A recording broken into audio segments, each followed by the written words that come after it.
Some wounds do not come from what people did to you, but from what they refused to say afterward, the apology that never came, the truth they never admitted, the regret they never showed.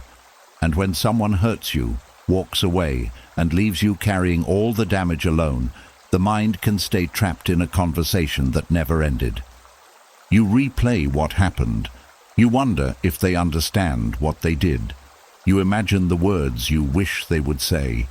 You wait for some sign that your pain mattered, not because you are weak, but because part of you still believes their apology would finally bring peace. But the Stoics understood something deeper.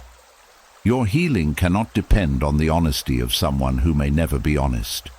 Your peace cannot wait for another person to feel sorry, and your future cannot remain tied to a moment they refuse to take responsibility for.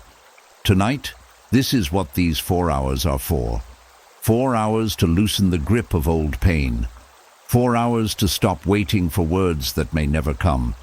4 hours to reclaim the parts of yourself their actions disturbed. Not to erase the past, but to erase its power over the life you still have ahead. And this is where the real work begins. Because once you stop asking whether the past can be changed, you are left with a harder question. Why does it still have so much power over you now? There is a strange kind of pain that comes from being hurt by someone who never admitted what they did. The event happened. The damage was real. You felt it in your sleep, your confidence, your trust, your peace. And yet the person who caused it may have continued living as if nothing happened. No apology, no confession, no moment where they looked at you and said, "I was wrong." Sometimes that silence hurts almost as much as the original wound. You may tell yourself that you have moved on. Maybe you no longer speak to them. Maybe months or years have passed. Maybe your life looks completely different now.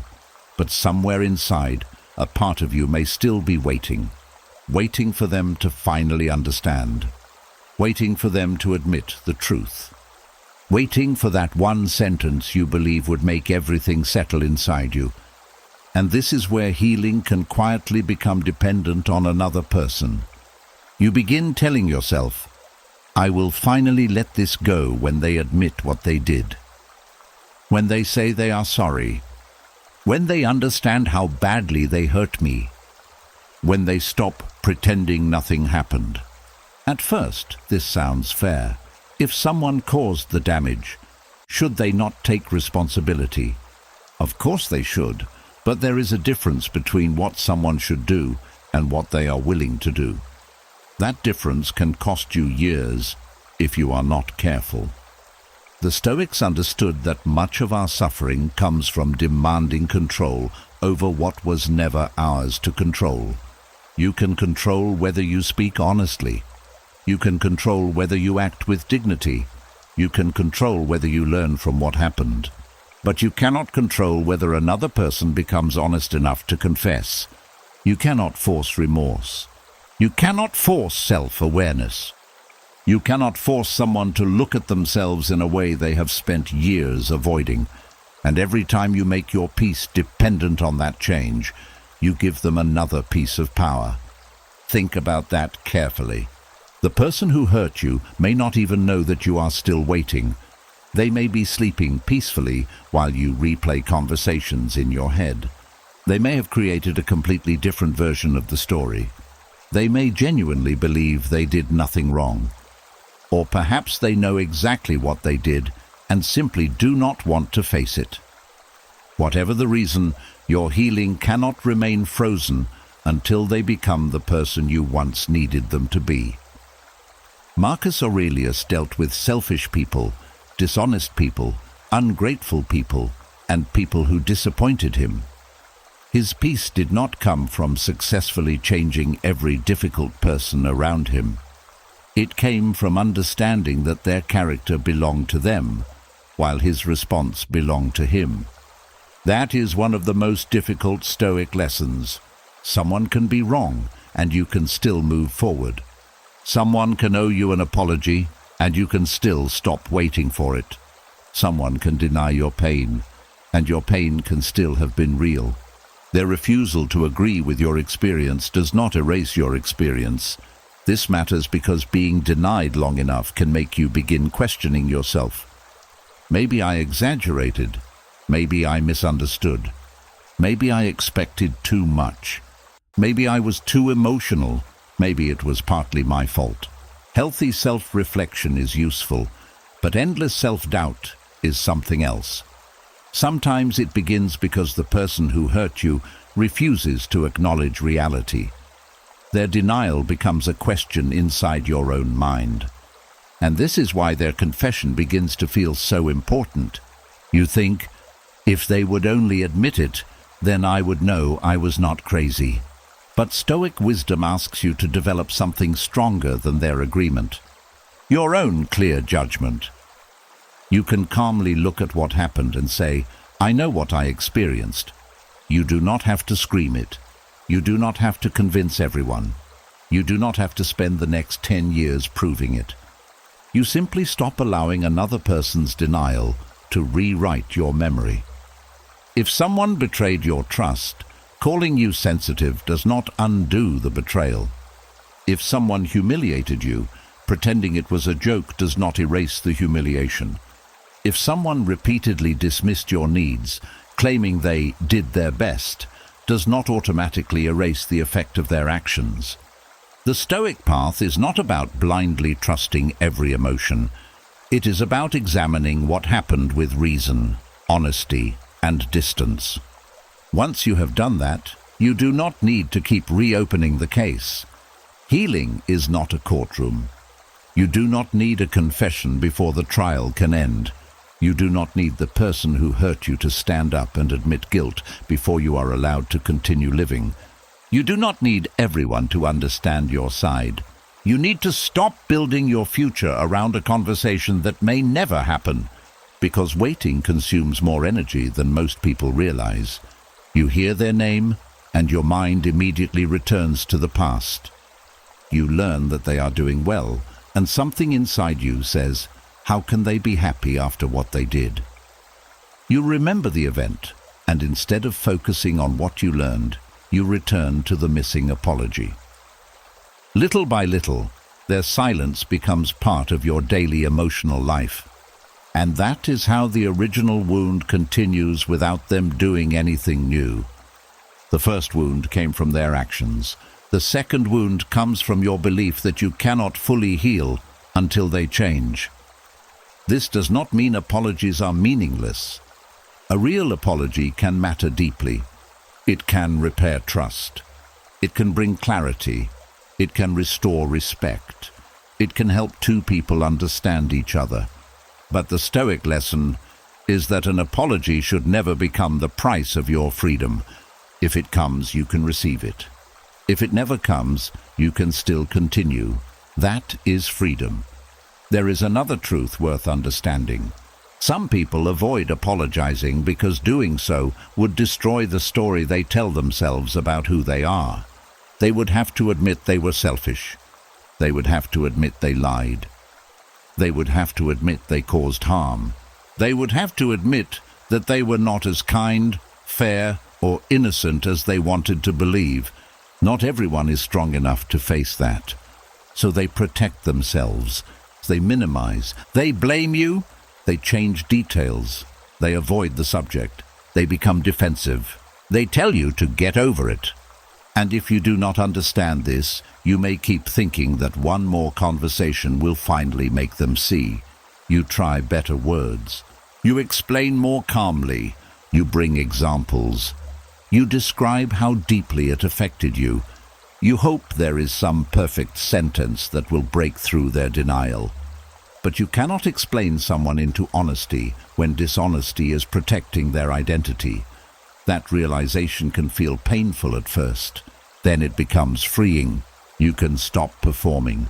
You can stop presenting evidence. You can stop trying to awaken remorse in someone who has chosen not to look at themselves. Your job is no longer to make them understand. Your job is to understand what the experience taught you. Perhaps it taught you that you ignored your instincts too often. Perhaps it taught you that love without respect is not enough. Perhaps it showed you how easily you abandoned your own needs to keep someone else comfortable. Perhaps it taught you that patience has limits. Perhaps it revealed where your boundaries need to become stronger. This is where Stoicism turns pain into wisdom. It does not ask, how can I make the past disappear? It asks, what can I do with what the past taught me? One question keeps you looking backward. The other returns you to your own life. So when the thought returns, I just wish they would admit it, do not fight it. Notice it.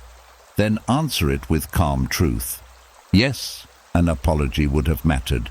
Yes, you deserved honesty. Yes, what happened affected you. But no, your peace will not remain on hold. That does not excuse them. It releases you. And the wound finally begins to close when you understand that the person who caused it does not also have to become the person who heals it. And once you stop waiting for the confession itself, another truth becomes easier to see. Sometimes the silence was never about the size of your pain. Sometimes it was about the size of the truth they would have to face if they admitted they caused it. There are people who would rather lose a relationship than lose the image they have built of themselves. They can survive distance. They can survive resentment. They can survive never speaking to you again. But they cannot survive saying, I was the one who was wrong. That is the part that confuses many people. You think, if I mattered to them, they would apologize. You think, if they understood how deeply this affected me, they would say something. You think, if they cared at all, they would at least admit it. But sometimes the missing apology is not proof that you meant nothing. Sometimes it is proof that their identity matters more to them than the relationship. Certain people carry a very strict story about who they are. In that story, they are the good person. They are the reasonable one. They are the victim. They are the one who always tries. They are the one everyone misunderstands. And once a person becomes deeply attached to that story, facts become dangerous. Because facts may require change. An apology may sound simple from the outside, but for someone whose entire self-image depends on being right, an apology can feel like a collapse. To say, I hurt you, means they must accept that they were capable of causing harm. To say, I lied, means they must accept that honesty is not as central to their character as they believed. To say, I was selfish, means they must let go of the belief that their intentions always excuse their behavior. For a mature person, this kind of truth can be painful but useful. For an immature person, it can feel unbearable. So instead of changing themselves, they change the story. They may say, you misunderstood. They may say you are too sensitive. They may say you caused them to behave that way. They may tell the story differently to other people. They may focus on your reaction instead of what caused the reaction. They may say, that is not what happened. And sometimes they repeat their version so often that they eventually believe it themselves. This is not because reality changed. It is because self-protection became more important than honesty. The Stoics were deeply concerned with character, but not character as reputation. They cared about who you truly are when no one is applauding, defending, or agreeing with you. A Stoic would ask a difficult question: are you trying to appear good, or are you willing to become good? Those are not the same thing. A person focused on appearing good must constantly protect the image. A person focused on becoming good can admit mistakes because the mistake is useful information. One person hears criticism and thinks, how do I prove them wrong? The other hears criticism and asks, is there something here I need to learn? That difference shapes entire relationships. It also explains why some people can watch you suffer and still say nothing. Your pain may threaten the story they tell themselves. If they acknowledge your pain, they may also have to acknowledge their responsibility. And if responsibility feels too dangerous, they may choose your disappointment over their discomfort. This is why you must stop using their silence as a measurement of your worth. A person's refusal to apologize tells you something about their inner limits. It does not tell you how valuable you were. It does not tell you whether your suffering mattered. It does not tell you whether you deserved better. It only tells you what they were capable of facing.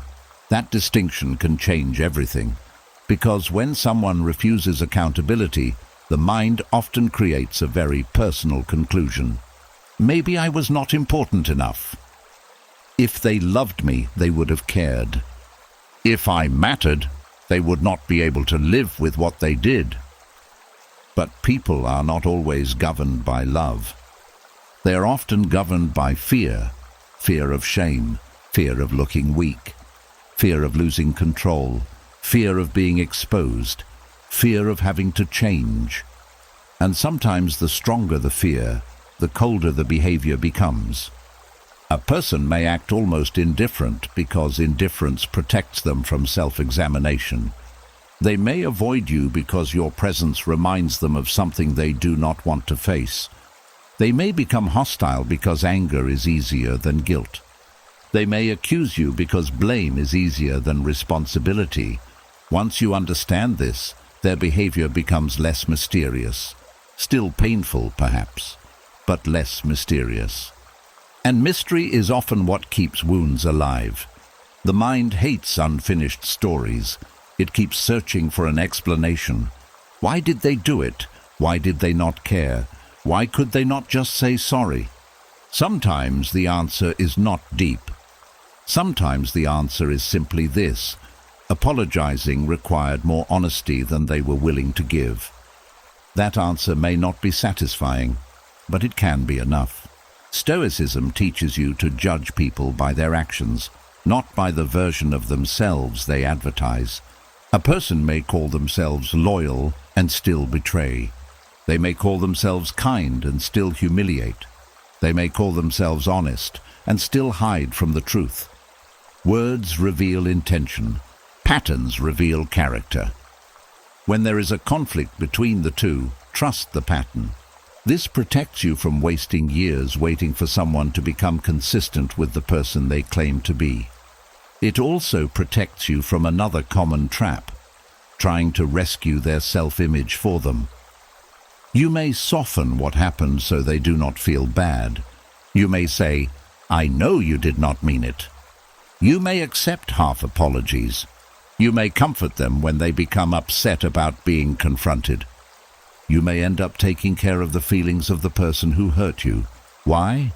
Because you want resolution. You want the conversation to end peacefully. You want them to finally understand. But real accountability is uncomfortable. If you remove all discomfort from the process, you may also remove the chance for honesty. This does not mean you should attack people or humiliate them. Stoicism does not encourage cruelty.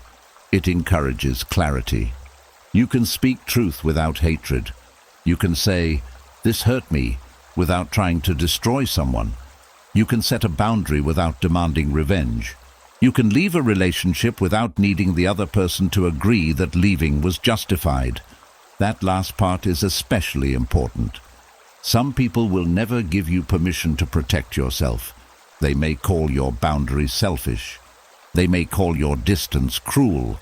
They may accuse you of abandoning them. Why? Because if your boundary is reasonable, then their behavior may have been unreasonable. So they must attack the boundary to protect themselves from that conclusion. Do not become confused by this.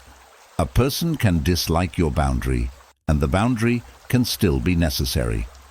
A person can reject your explanation, and your explanation can still be honest. A person can feel offended by your decision, and your decision can still be right for you. Stoic wisdom teaches you to stop asking, "Do they approve of my response?" Ask instead, "Is my response guided by reason, dignity, and self-respect?" That is a better standard. Because once you start living by that standard, something powerful changes. You no longer need them to become the villain, and you no longer need yourself to become the victim forever. You simply see clearly. They protected their self-image. You protected your peace. They chose denial. You chose reality. They chose the story they could live with. You chose the truth you could grow from. And this is where their silence begins to lose its meaning. It is no longer a statement about your value. It is no longer evidence that your pain was small. It becomes information. Information about what they could face. Information about what they could not. Information about the kind of relationship they were capable of maintaining. That information is enough. You do not need to turn it into a sentence against yourself. Because the fact that someone could not apologize does not mean you were unworthy of an apology. It means they were unable or unwilling to give one. And once you truly understand that, you stop carrying their emotional limitation as if it were proof of your insignificance. That is another piece of your freedom returned. And once you stop treating another person's silence as proof that your pain did not matter, another habit becomes easier to notice. You may no longer be speaking to them in real life, but you may still be speaking to them every day inside your head. This is one of the most exhausting ways the past stays alive. You replay the argument. You remember what they said. You think of what you should have said. You build the perfect response. You gather the evidence. You explain your side again. You prove why they were wrong. And in your mind, you finally win. But then tomorrow comes, and the trial begins again. The strange part is that the other person is not even there. You are the lawyer. You are the witness. You are the judge. You are the person presenting the evidence. And somehow, you are also the prisoner. That is what constant mental rehearsal can become. At first, it feels useful. The mind tells you that if you think about what happened long enough, you will finally understand it. If you arrange the facts perfectly, maybe the pain will settle. If you find the right words, perhaps you will finally feel heard. But there is a difference between reflection and repetition. Reflection helps you learn. Repetition keeps you trapped. Reflection asks, "What did this teach me?" Repetition asks, "How can I prove my case one more time?" And that second question can steal years. Stoic wisdom teaches that your attention is one of your most valuable possessions. Where you place it, your life follows. If you spend hours mentally arguing with someone from your past, they continue occupying space in your present. They may have left your home. They may have left your relationship. They may have disappeared from your daily life. But they still enter your mind without permission.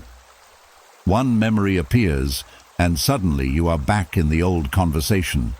Your body tightens. Your mood changes. Your heart begins responding to something that is not happening now. This is important because the mind does not always treat remembered conflict as harmless history. When you replay an upsetting scene again and again, your body may react as though the danger has returned. The event happened once, but the nervous system experiences fragments of it many times. This is why someone can be physically safe and still feel emotionally exhausted. You are not fighting the person anymore. You are fighting the memory of the person. Epictetus taught that people are disturbed not only by events, but by the judgments they continue attaching to events. That does not mean the original harm was imaginary. It means the mind can continue adding fresh suffering to an old injury. Suppose someone betrayed you 5 years ago. The betrayal belongs to the past. But today, while drinking coffee, you suddenly remember the conversation. Then you think about what you should have said. Then you remember another detail.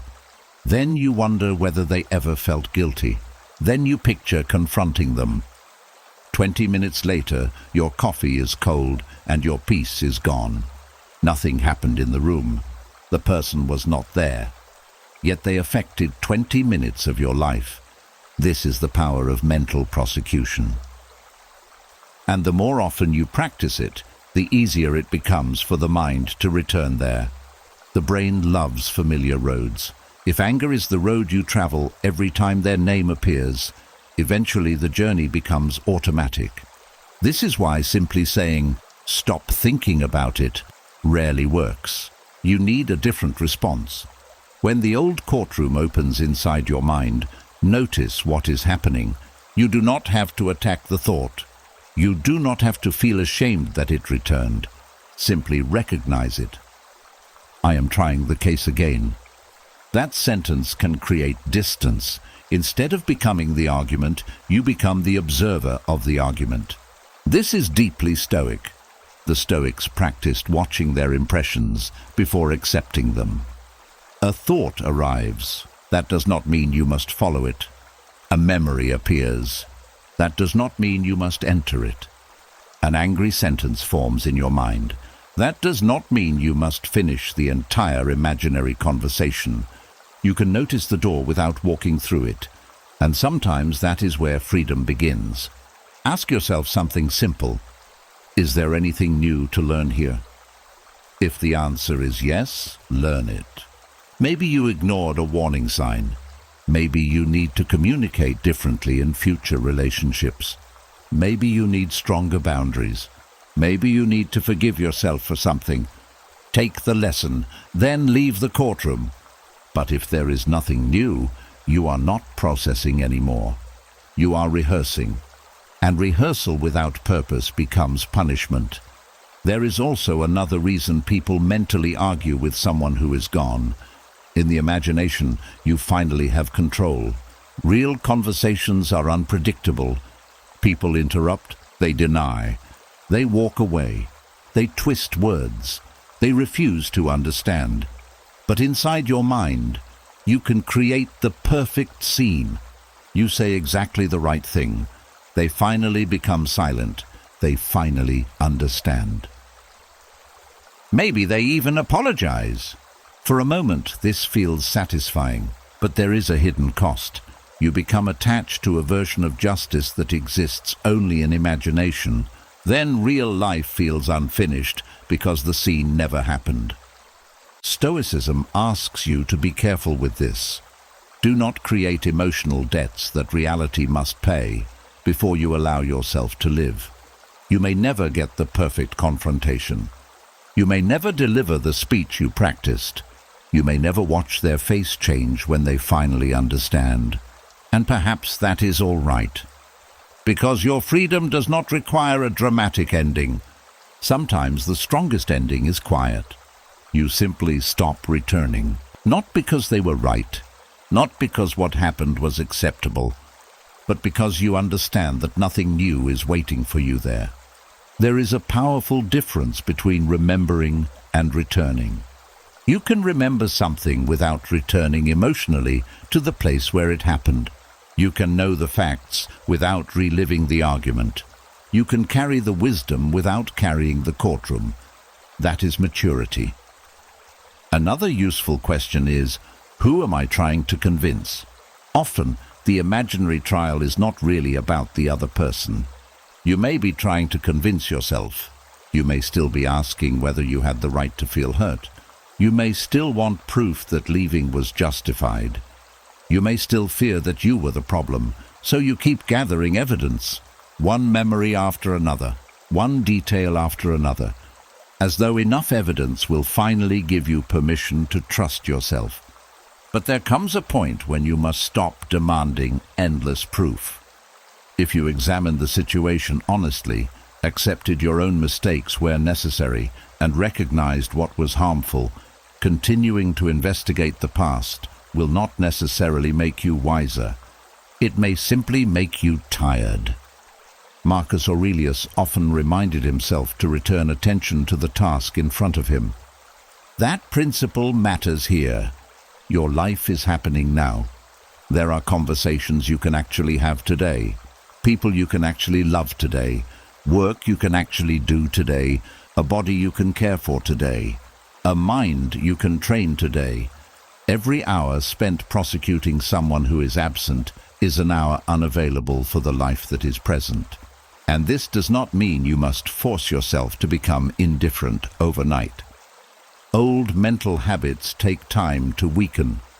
When the trial begins again, gently interrupt it. Return to the room. Notice what is around you. Ask what needs your attention now. Move your body. Write down the lesson if you need to. Then do something that belongs to your current life. The goal is not to erase memory. The goal is to stop giving memory unlimited authority. Over time, something changes. The argument becomes shorter. The imaginary speeches lose their energy. You stop needing to prove every detail. You stop hoping for the final verdict. And eventually you realize something important. You already know enough. You know what happened. You know what it cost you. You know what you learned. And you know who you want to become because of it. The case does not need another hearing. Your peace does not need another witness. Your future does not need another argument. The person may never enter the courtroom you built for them in your mind. So perhaps the wisest thing you can do is close it. Not because they were innocent, but because you are finally ready to leave the prison. And after you stop putting the past on trial inside your own mind, another uncomfortable truth begins to surface. You may have spent years believing that the right apology would finally unlock the peace you were missing. But what if the apology itself was never as powerful as you believed? That question can feel almost cruel at first, because when someone hurts you deeply, the mind often creates a picture of the perfect apology. They finally understand everything. They say exactly the right words. Their voice is sincere. They admit what they did without excuses. They recognize how much it changed you. Maybe they even tell you that you deserved better. And somewhere inside you think, if that happened, I could finally let go. But would you? Would those words return the years you lost? Would they restore the trust that was broken? Would they erase the nights you could not sleep? Would they give back the confidence you had before? Would they undo the decisions you made while wounded? An apology can matter. It can be meaningful. It can bring relief. But it cannot travel backward through time. That is the part we rarely want to admit. Sometimes we give an apology almost magical power because we are desperate for something to make the past feel different. We want the words to reach backward and soften the event. We want remorse to repair consequences. We want understanding to restore what was taken. But even the most sincere apology cannot make something unhappen. This does not make apologies useless. It makes them human. Limited, important, but limited. Stoic wisdom becomes powerful here because it teaches you to separate what can still be changed from what cannot. The past is closed. The future is not. You cannot change the injury, but you can change what grows around it.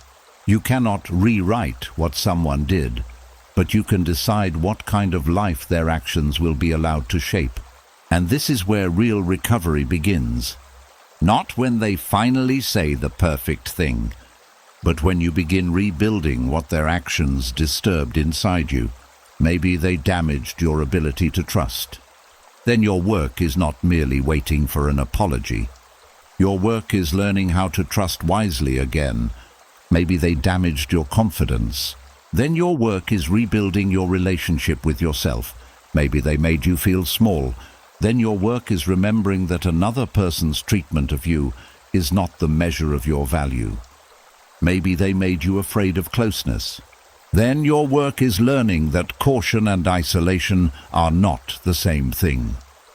This kind of recovery takes more effort than receiving words, but it also gives you something words alone cannot provide: strength that belongs to you. One of the dangers of giving an apology too much power is that you begin to believe the person who hurt you also holds the key to repairing you.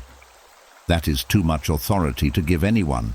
They may have caused harm, but they do not own your ability to recover from it. There is something deeply freeing in understanding this.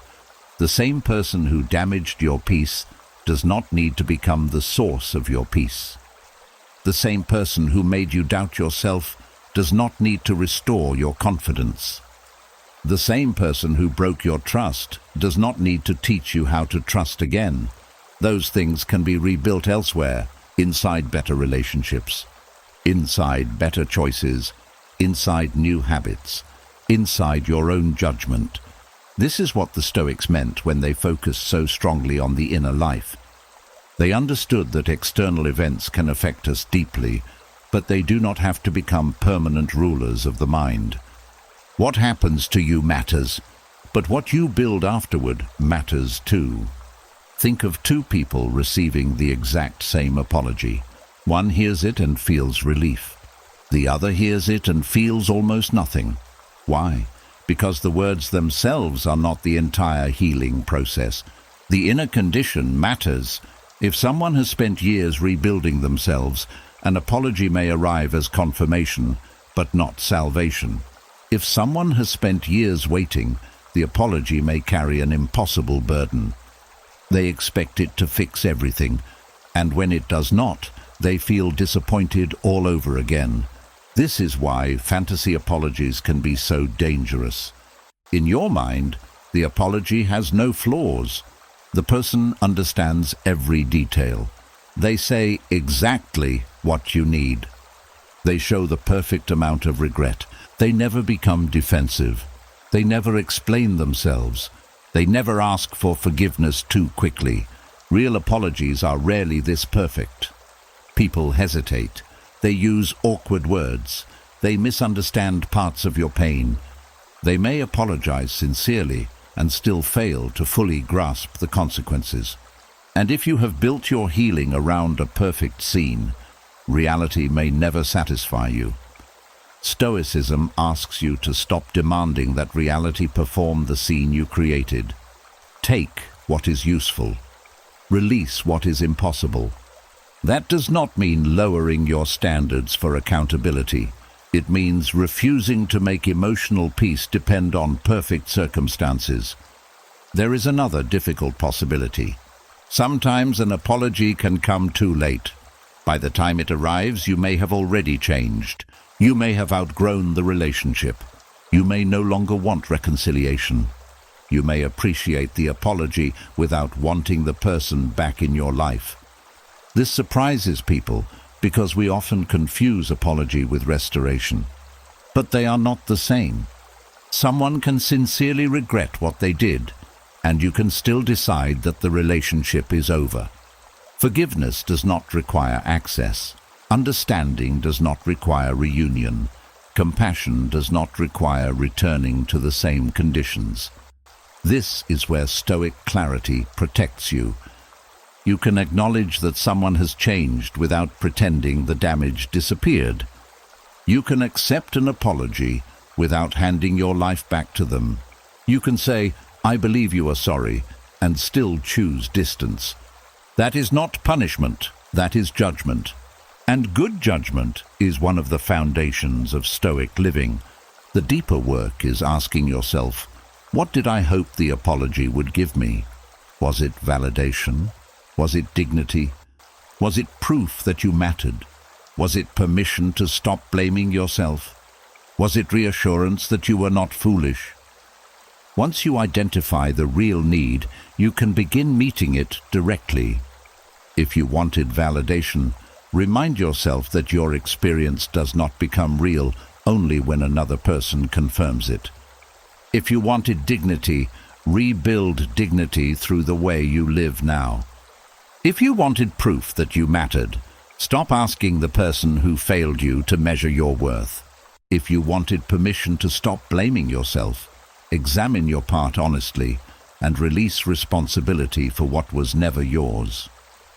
This is much more powerful than waiting, because now your healing has direction. You are no longer sitting at the door of the past, hoping someone eventually knocks. You are building a life in another room, and slowly the apology becomes smaller, not meaningless, just smaller. It becomes one possible event among many, not the event that decides whether you are allowed to recover. That shift changes everything. You begin sleeping without rehearsing what they should say. You begin making choices without wondering whether they finally understand. You begin creating peace that does not depend on their emotional growth. And this is when you realize that the apology you wanted was never supposed to carry the entire weight of your healing. No sentence could do that. No confession could do that. No display of regret could do that.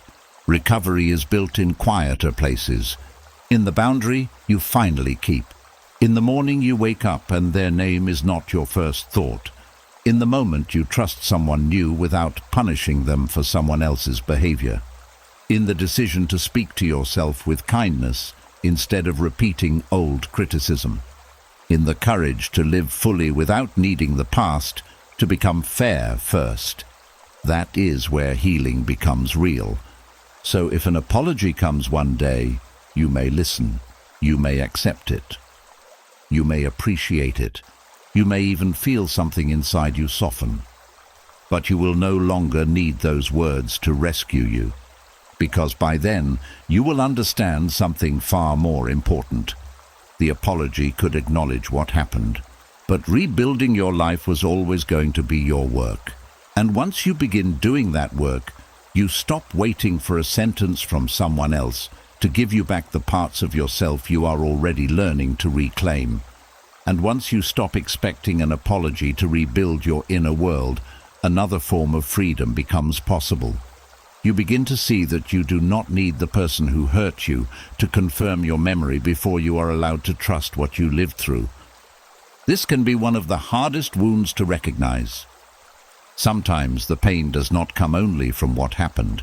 It comes from hearing, "That never happened," or "You are remembering it wrong," or "It was not that serious," or "You always make things bigger than they are."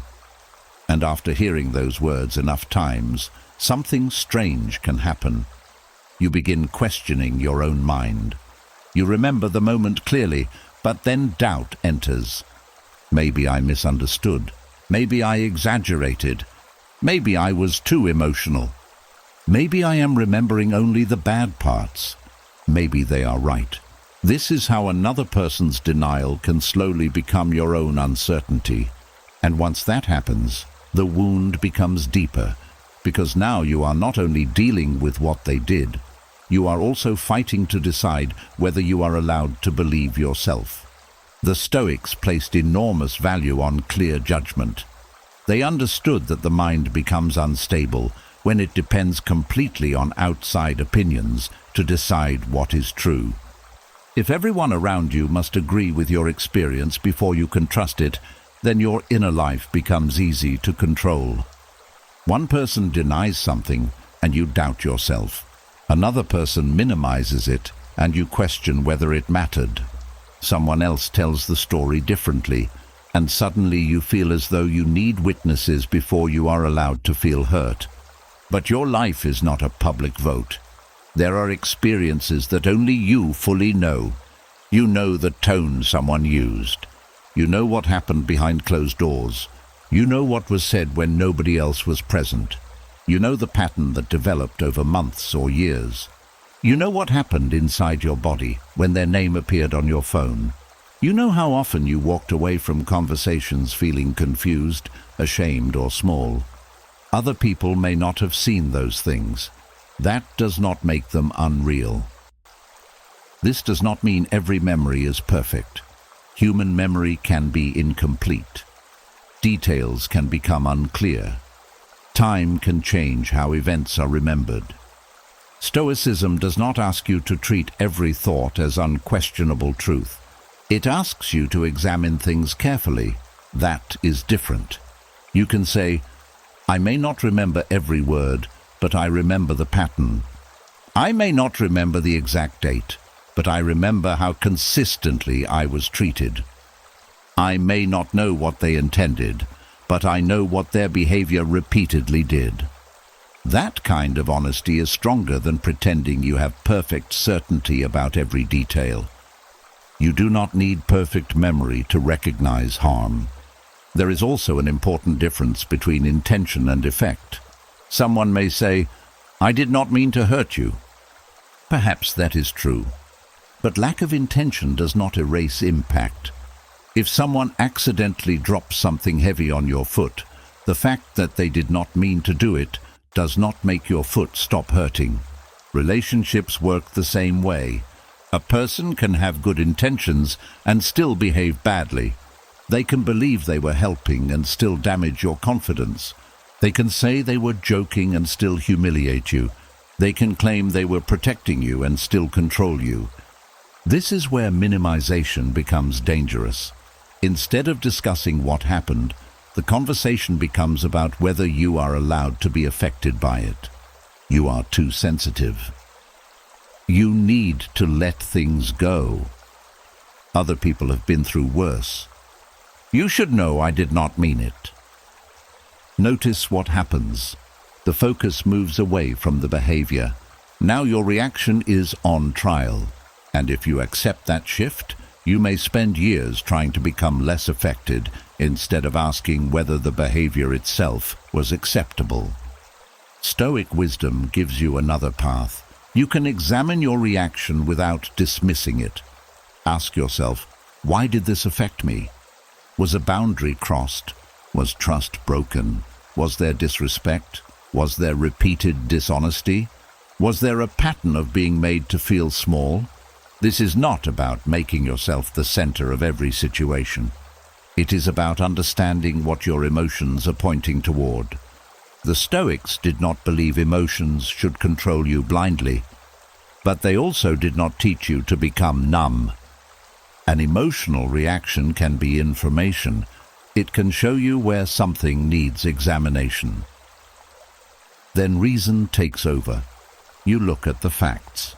You look at patterns. You separate what you know from what you assume. You take responsibility for your own mistakes. And after doing that honestly, you allow yourself to reach a conclusion. The problem is that some people never reach that conclusion because they keep returning to the person who hurt them for confirmation. Tell me you remember. Tell me I am not crazy. Tell me it really happened. But if the other person benefits from denying the truth, they may never give you the confirmation you want. And each time you return, you risk becoming more confused. This is why external validation can become a trap. Validation feels comforting because another person says, "Yes, I see what happened." That can help. But there is a difference between appreciating validation and requiring it. If you require it, your peace remains fragile. Because what happens when someone disagrees? What happens when the person changes their story? What happens when family members take their side? What happens when someone says, "That does not sound like them"? Do you abandon your entire experience? This is where Stoic self-trust becomes essential. Self-trust does not mean believing that you are always right. It means trusting yourself enough to investigate honestly. It means being willing to admit when you are mistaken, but it also means refusing to abandon what you know simply because someone else is uncomfortable with it. That balance is powerful. You are not saying, "My feelings prove everything." You are saying, "I will examine this carefully, and I will not surrender my judgment just because someone denies it." There are people who rewrite history because the rewritten version allows them to live more comfortably. In their version, they did not betray you. You misunderstood. They did not neglect you. They were busy. They did not insult you. You were sensitive. They did not manipulate you. They were trying to help. If you argue with every version, you can become trapped in endless correction. But you do not have to enter every argument.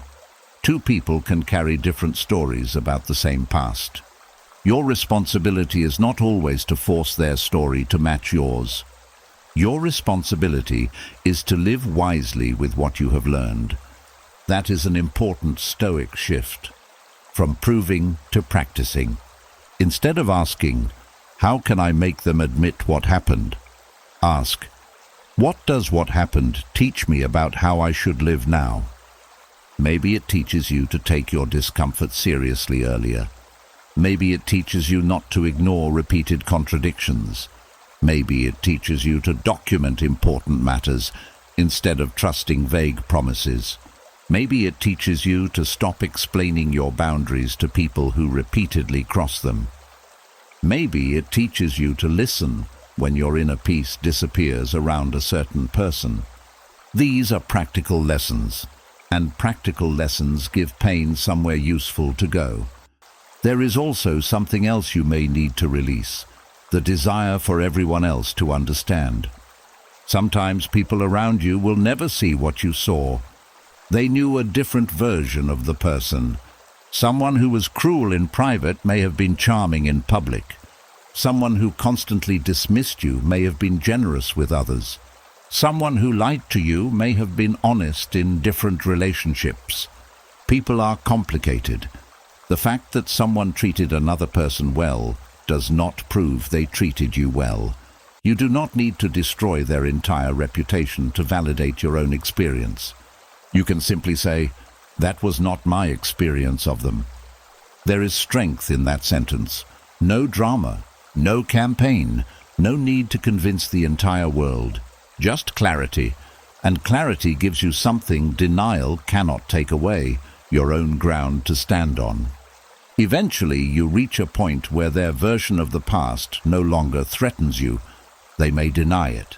They may minimize it. They may tell a different story, and you no longer feel the desperate need to run toward them with evidence. You know what you know. You have examined it. You have learned from it. You have taken responsibility for your own part where necessary, and you have stopped carrying responsibility for theirs. That is what trusting yourself looks like. Not perfect certainty, not stubbornness, not refusing correction, but a quiet confidence that says, "I do not need another person to approve my memory before I can learn from my life." And once you reach that place, something inside you becomes much harder to manipulate, because the past no longer belongs to whoever tells the loudest story about it. You can remember without begging for confirmation. You can understand without forcing agreement. You can move forward without hearing them say, "Yes, that is exactly what happened." Their denial may remain. Their version may remain. But your peace no longer has to stand in front of them asking for permission to believe itself. And once you learn to trust your own memory again, another question begins to rise. Not only, what did they do to me, but something deeper. Who did I slowly become while trying to survive around them?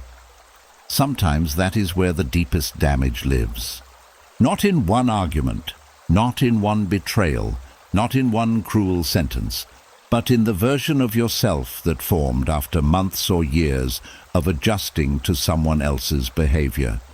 Maybe you became quieter. Maybe you started watching every word before you spoke. Maybe you learned to study their face before deciding whether it was safe to bring something up. Maybe you apologized when you had done nothing wrong. Maybe you stopped asking for what you needed because needing anything seemed to create trouble.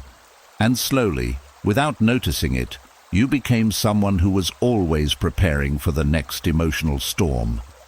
This is what prolonged disrespect can do. It changes your habits before you realize it has changed your identity. You may begin calling it patience. You may call it being understanding. You may tell yourself that you are simply trying to keep the peace. But there is a difference between being peaceful and constantly trying to prevent someone else from becoming angry. One comes from inner strength, the other comes from fear. And fear can become so familiar that you stop recognizing it. You wake up and immediately wonder what mood they are in. You hear a door close differently and become tense. A short text message makes you worry. A change in tone makes your mind start searching for what you might have done wrong. This is hypervigilance. You become trained to look for danger even when nobody has directly threatened you. Your attention is always scanning. Is something wrong? Are they upset? Did I say too much? Should I stay quiet? What do I need to fix? At first, this may have helped you avoid conflict. But later, the same habit can follow you into places where it is no longer needed. That is the painful part. You may leave the person, but the alert system stays. Someone new takes a little longer to reply, and your mind expects rejection. A friend sounds tired, and you assume they are angry with you. Someone disagrees with you, and your body prepares for punishment instead of conversation. The old environment is gone, but the old response remains. Stoic wisdom becomes useful here because it teaches you to separate what is happening now from what your mind has learned to expect. The Stoics trained themselves to examine impressions before reacting to them. An impression says something bad is about to happen. But the Stoic asks, what is actually happening? That small pause can begin changing years of conditioning. Someone is quiet. Does that automatically mean they are angry with you? Someone disagrees. Does that mean the relationship is in danger? Someone says no. Does that mean you are unwanted? Not necessarily. The past may have trained you to connect ordinary moments with painful consequences. Now you have to teach yourself a new connection. Discomfort is not always danger. Disagreement is not always rejection. Silence is not always punishment. And another person's mood is not always your responsibility. This is how you begin returning to yourself. Self-doubt often grows beside hypervigilance. When someone repeatedly questions your feelings, your choices, or your judgment, you may eventually start doing it for them. You stop needing them to say, "Are you sure?" Their voice has already moved inside your head. You choose something, then immediately question it. You make a decision, then search for someone else to approve it. You feel uncomfortable, then wonder whether you have the right to feel uncomfortable. You know what you want, but hesitate to say it. This can make even small decisions feel exhausting. What should I wear? Should I send this message? Was my tone wrong? Did I ask for too much? Should I apologize? The problem is no longer only that someone doubted you. The deeper problem is that you learned to doubt yourself automatically. Stoic practice asks you to rebuild judgment through use, not through endless reassurance. You start making small decisions and allowing them to stand. You ask yourself what you genuinely think before asking everyone else. You make mistakes without treating every mistake as proof that you cannot trust yourself. You remember that good judgment is not the absence of error. It is the ability to think, choose, learn, and correct yourself when necessary. That ability can return. Then there is emotional shrinking. This happens when you learn that being fully yourself creates problems. Maybe your excitement was mocked. Your opinions were dismissed. Your sadness was called dramatic. Your anger was treated as unacceptable. Your success made someone insecure. Your needs were called demanding. So you began reducing yourself. You laughed more quietly. You celebrated less. You stopped sharing certain dreams. You avoided subjects that mattered to you. You made yourself easier to handle. And after enough time, you may have forgotten how large your personality once was. This kind of shrinking can look like maturity from the outside. You seem calm, easygoing, low maintenance, but inside there may be an entire life being held back. Stoicism does not teach you to become small. It teaches self-command. There is a major difference.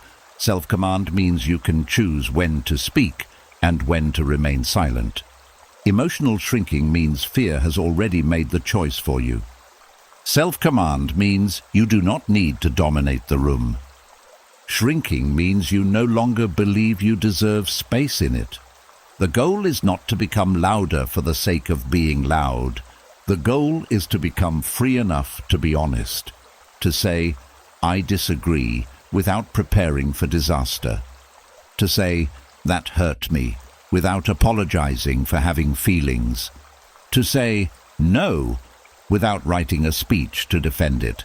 To say, "This matters to me," without feeling embarrassed. People-pleasing often grows from the same soil. If conflict used to bring coldness, anger, punishment, or withdrawal, pleasing people could become a survival strategy. You learned that if everyone else was comfortable, maybe you would be safe. So you became useful, available, flexible, easy to forgive, quick to apologize, slow to complain. You anticipated what people wanted before they asked, and others may even have praised you for it. You are so kind. You never cause problems. You are always there for everyone. But kindness chosen freely is different from kindness driven by fear. One gives, the other bargains silently. "I will keep you happy so you will not hurt me." That is an exhausting contract, and often the other person does not even know it exists. Stoicism teaches that your goodness should come from character, not from desperation for approval. Help people because helping is right. Be generous because generosity reflects your values. Be patient because you choose patience. But do not destroy yourself simply to prevent another person from being disappointed. Their disappointment belongs to them. Your integrity belongs to you. This is one of the ways people-pleasing begins to loosen. You allow other people to have reactions. Someone may dislike your answer. Someone may become frustrated. Someone may think you have changed. They may be right. You are changing. You are learning that peace does not require everyone around you to be pleased. And perhaps the most exhausting habit of all is constantly expecting conflict. You may enter good moments unable to enjoy them because part of you is waiting for the mood to change. A peaceful evening feels suspicious. A loving relationship feels temporary. Kindness makes you wonder what someone wants. You cannot fully rest because your mind has learned that calm can disappear without warning. This is where healing becomes very practical. You do not convince yourself that nothing bad will ever happen again. That would not be Stoic. The Stoics knew life was uncertain. Instead, you teach yourself something stronger. If conflict comes, I can respond to it. If someone becomes angry, I do not have to abandon myself. If someone leaves, I can survive the loss. If something goes wrong, I can meet it when it arrives. You stop trying to predict every storm. You trust yourself to handle the weather. That is a much stronger form of safety. Because true peace does not come from controlling everyone around you. It comes from knowing you will not betray yourself simply because someone else becomes difficult. This is where rebuilding begins. You notice when your body becomes tense for no present reason. You notice when you are about to apologize automatically. You notice when you are making yourself smaller. You notice when you are trying to manage someone else's emotions. And instead of judging yourself, you recognize the old pattern. Then you choose differently, one small choice at a time. Speak the sentence, keep the boundary, allow the silence, make the decision. Let someone misunderstand you. Stay calm when someone is disappointed. Every time you do this, you teach yourself that the old survival rules are no longer in charge. And eventually, you begin meeting a version of yourself you may have almost forgotten. The person who laughed without checking the room. The person who had opinions without fear. The person who could rest without waiting for trouble. The person who could care for others without disappearing inside their needs. That person was not destroyed. They were covered by adaptations, and adaptations can be unlearned. So perhaps the deepest healing is not about becoming who you were before them, Life has changed you too much for that. Perhaps it is about becoming someone wiser than before, someone who can recognize danger without expecting it everywhere, someone who can love without performing for love, someone who can listen without surrendering judgment, someone who can remain kind without becoming easy to control. The deepest damage may have been the version of yourself you had to become around them. But that does not have to be the version of yourself you remain. And as you begin returning to yourself, another confusing feeling may appear. You may think you still miss the person who hurt you. Their name still pulls at something. Certain memories still ache. Part of you still looks backward. But sometimes what you are longing for is not actually the person. Sometimes you are longing for justice. You are longing for the moment when everything finally feels balanced, when they understand what they lost, when they experience the consequences of what they did, when someone else sees through them, when life finally proves that you were not the one who deserved the pain. And because that moment has not arrived, your mind keeps returning to them. It can feel like attachment, but it may actually be unfinished anger.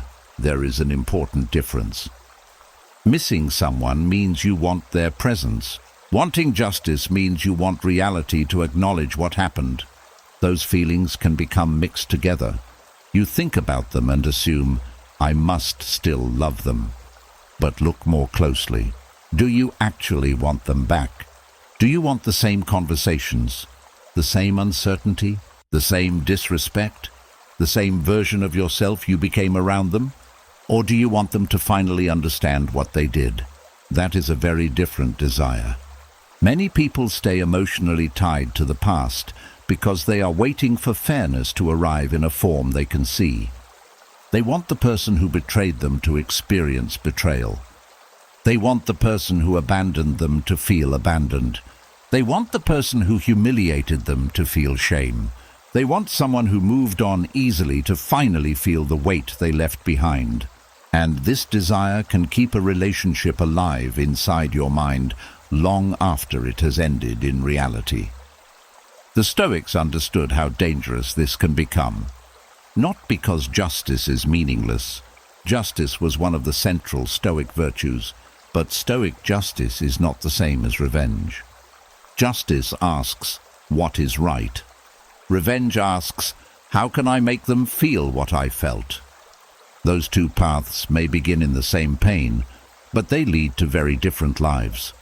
The desire for fairness is natural. If someone takes something from you, you want it returned. If someone damages something, you expect them to repair it. So when someone damages trust, dignity, confidence, or years of your life, part of you naturally wants restoration.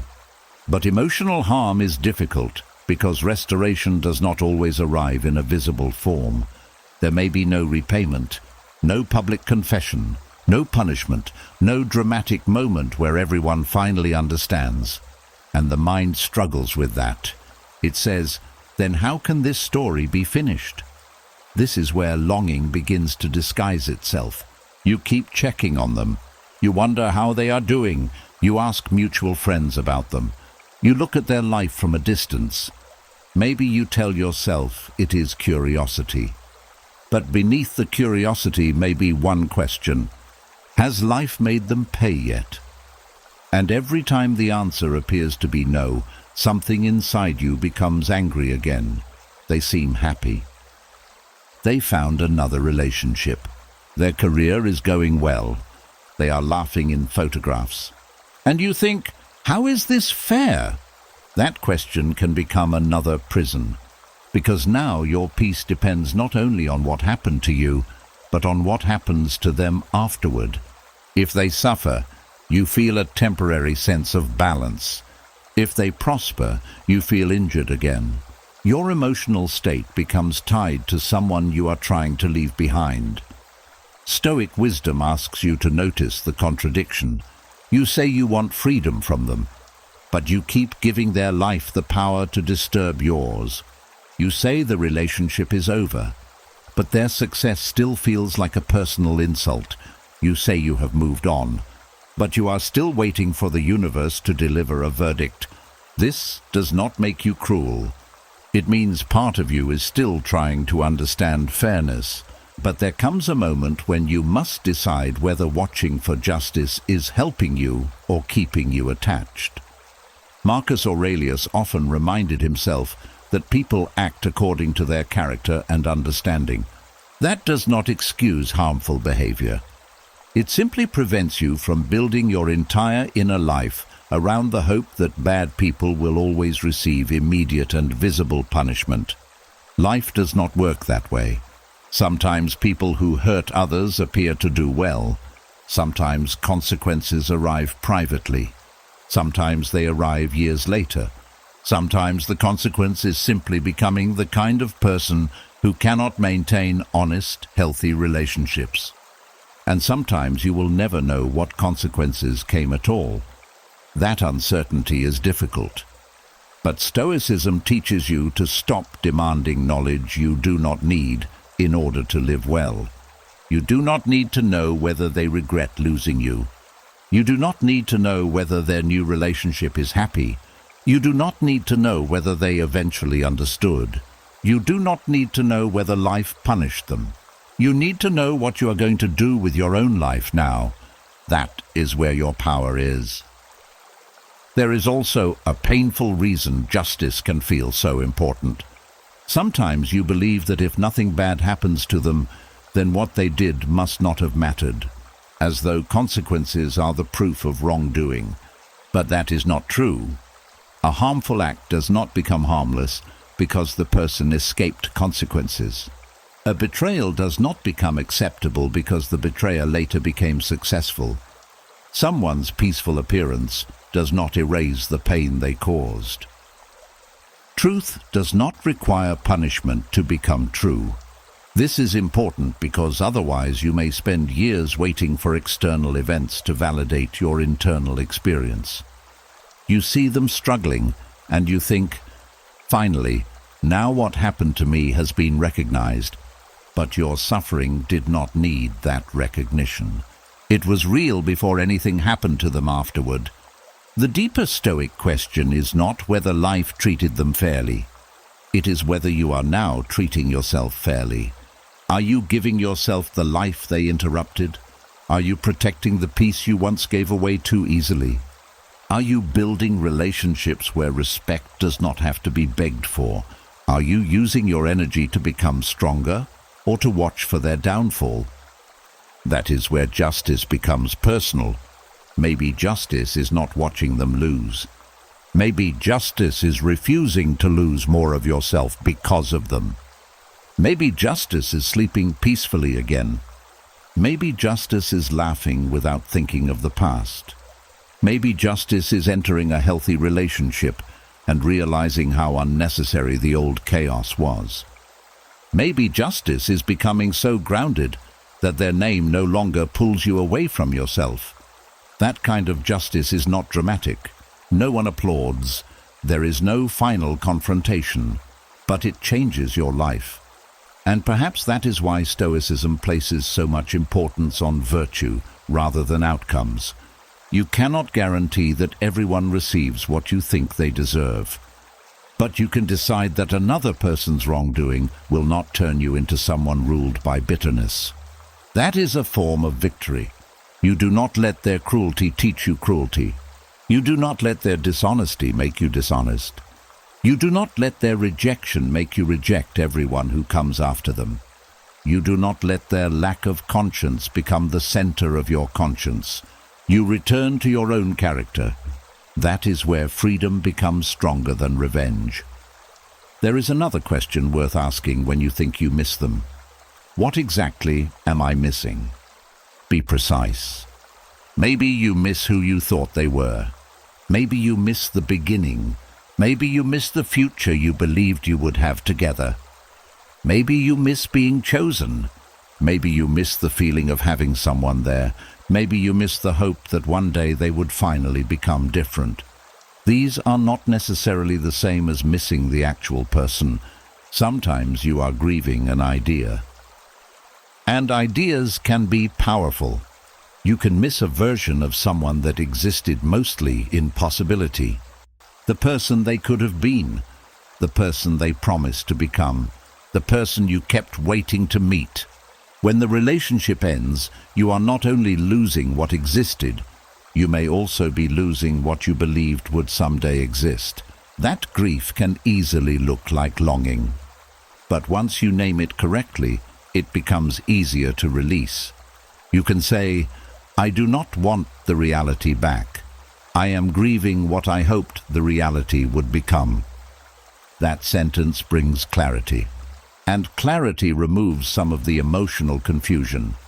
You can also allow yourself to want fairness without making fairness a condition for peace. You can believe they should have treated you better. You can believe accountability would be appropriate. You can believe what happened was wrong, and still decide that you will not spend your life monitoring the scales. This is not surrender. It is recognizing which scales belong in your hands: your conduct, your choices, your boundaries, your recovery, your future. Those belong to you. Their consequences do not. And one day something subtle begins to change. You hear their name and do not wonder whether they are suffering. You learn they are doing well and feel almost nothing. You stop checking. You stop comparing. You stop hoping someone else will expose them. Not because you suddenly approve of what happened, but because you no longer need their life to become worse before yours is allowed to become better. That is when you finally understand what you were missing. It was never necessarily them. It was the sense that the story had ended fairly. But perhaps fairness does not always mean watching the person who hurt you fall. Sometimes fairness is finally refusing to fall with them. Sometimes it is taking back the years they no longer deserve. Sometimes it is allowing the past to keep its unanswered questions while you continue building a life that no longer needs the answers. And when you can do that, longing begins to loosen. Because you stop waiting for justice to arrive through their suffering. You begin creating your own form of justice through your healing. And once you stop waiting for life to punish the person who hurt you, another danger becomes easier to see. Their lack of remorse may have caused the first wound, but resentment can quietly become the force that keeps the wound alive long after they are gone. This is one of the hardest truths to accept. Someone hurts you. They do not apologize. They do not show guilt. They do not appear troubled by what they did. And while they continue with their life, you are left carrying anger that feels completely justified. At first, resentment can feel like protection. It says, "Do not forget." It says, "Do not let them get away with this." It says, "If you stop being angry, then what they did will somehow become acceptable." So you keep the anger close. You replay what happened. You remember the unfairness. You remind yourself of their character. And without realizing it, you begin paying an emotional bill for something they may no longer even be thinking about. That is where resentment becomes dangerous. Because resentment promises justice, but often delivers exhaustion. It keeps your body tense. It keeps old conversations alive. It keeps the person present in your thoughts. It can influence how you speak to people who had nothing to do with the original harm. It can make you suspicious when there is no reason to be suspicious. It can make kindness look dangerous. It can make peace feel like surrender. And slowly, the person who hurt you begins affecting parts of your life they never even touched directly. The Stoics understood this problem very well. They did not teach that wrongdoing should be ignored. They did not teach that you should pretend cruelty is harmless. Justice was one of the central Stoic virtues. But Stoic justice was never the same as allowing hatred to control your mind. You can recognize that someone acted badly without allowing their behavior to decide the emotional quality of your next 10 years. That distinction matters. Because many people believe there are only two choices. Either stay angry or excuse what happened. Either resent them or pretend it did not matter. Either keep the wound open or betray yourself. But there is a third choice. You can say, "What happened was wrong, and I refuse to keep suffering from it every day." Those two truths can exist together. You do not have to forgive quickly. You do not have to reconcile. You do not have to trust them again. You do not have to invite them back into your life. You only have to ask whether continuing to carry resentment is serving you. That question is uncomfortable because anger can become part of identity. You stop saying, "Something painful happened to me." You begin saying, "I am the person this happened to." The event becomes part of how you explain yourself, why you do not trust, why you keep distance, why you expect disappointment, why you no longer open up. The past becomes a permanent explanation for the present. And while explanations can help us understand ourselves, they can also become excuses for never changing. Stoicism asks for something more demanding. It asks you to acknowledge the wound without worshipping it, to learn from it without building your entire personality around it, to become wiser without becoming bitter. That is much harder than simply staying angry. Anger is immediate. Wisdom takes work. Anger says they should suffer. Wisdom asks, what kind of person do I want to become now? Anger keeps looking at them. Wisdom brings your attention back to you. This is not about moral superiority. It is about emotional economics. You have a limited amount of attention, a limited amount of energy, a limited number of mornings, a limited number of years. How much of that are you willing to spend on someone who already took enough? That question can change the direction of healing, because resentment is expensive. You pay for it when a good day becomes ruined by one memory. You pay for it when a new relationship is forced to answer for an old betrayal. You pay for it when your body reacts to a person who is no longer present. You pay for it when you cannot enjoy peace because part of you is still waiting for conflict. And perhaps most painfully, you pay for it when you become someone you never wanted to be. Cold, suspicious, quick to judge, unable to receive love, unable to believe apologies, unable to relax. This is how the original injury continues. Not because the other person keeps hurting you, but because the wound begins shaping every new experience. The Stoic response is to interrupt that chain. Marcus Aurelius often reminded himself not to become like the people whose behavior disappointed him. That is a powerful principle. If someone was cruel to you, do not let their cruelty teach you cruelty. If someone lied, do not let their dishonesty make you cynical about everyone. If someone betrayed you, do not let their betrayal destroy your ability to recognize loyalty when it appears. Otherwise, they have done more than hurt you once. They have changed the way you meet the entire world. And that is too much power to give them. One way resentment survives is through the belief that releasing it means they have escaped consequences. But your resentment is not a courtroom sentence. It does not guarantee justice. It does not change their character. It does not force them to understand. It only lives inside you. Think about that. If you stay angry for 5 years, they do not automatically become 5 years more remorseful. If you replay what happened every night, they do not suddenly become more accountable.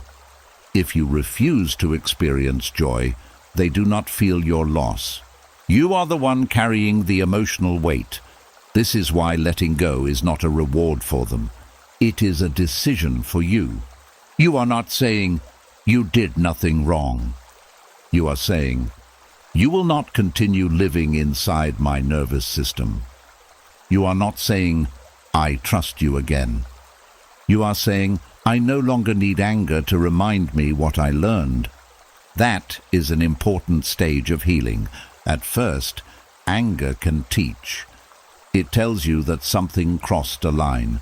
It tells you that a boundary was violated. It tells you that what happened mattered, but once the lesson has been learned, you do not need to carry the teacher forever. You can remember without burning. You can know what happened without reliving it. You can protect yourself without constantly preparing for revenge. Another reason resentment becomes difficult to release is that it can create a sense of connection. This sounds strange, but it happens often. Hatred can keep you tied to someone almost as strongly as love. You still think about them. You still react to their name. You still wonder what they are doing. You still measure your life against theirs. The emotional tone has changed, but the attachment remains. Stoicism asks you to look at freedom differently. Freedom is not simply no longer loving someone. Freedom is reaching the point where they no longer organize your inner world. Their success does not disturb you. Their failure does not excite you. Their opinion does not define you. Their memory does not control the temperature of your day. That is deeper freedom. And getting there often requires accepting something resentment does not like. You may never see them suffer. You may never receive justice in the form you expected. They may never understand. They may even continue believing they were right. Can you still live well? The Stoic answer must eventually become yes, not because the universe was fair, but because your character cannot depend on the universe arranging every outcome to your liking. Epictetus repeatedly drew attention to the difference between what belongs to us and what does not. Their remorse does not belong to you. Their conscience does not belong to you. Their future does not belong to you. Your response does. And that is enough work for one life. There is also a practical way to begin loosening resentment. Stop feeding it unnecessarily. Notice what strengthens it. Checking their social media, asking other people about them, repeating the story every chance you get, mentally composing speeches, collecting examples of how terrible they were, looking for proof that they are unhappy. Every one of these actions can become another piece of fuel.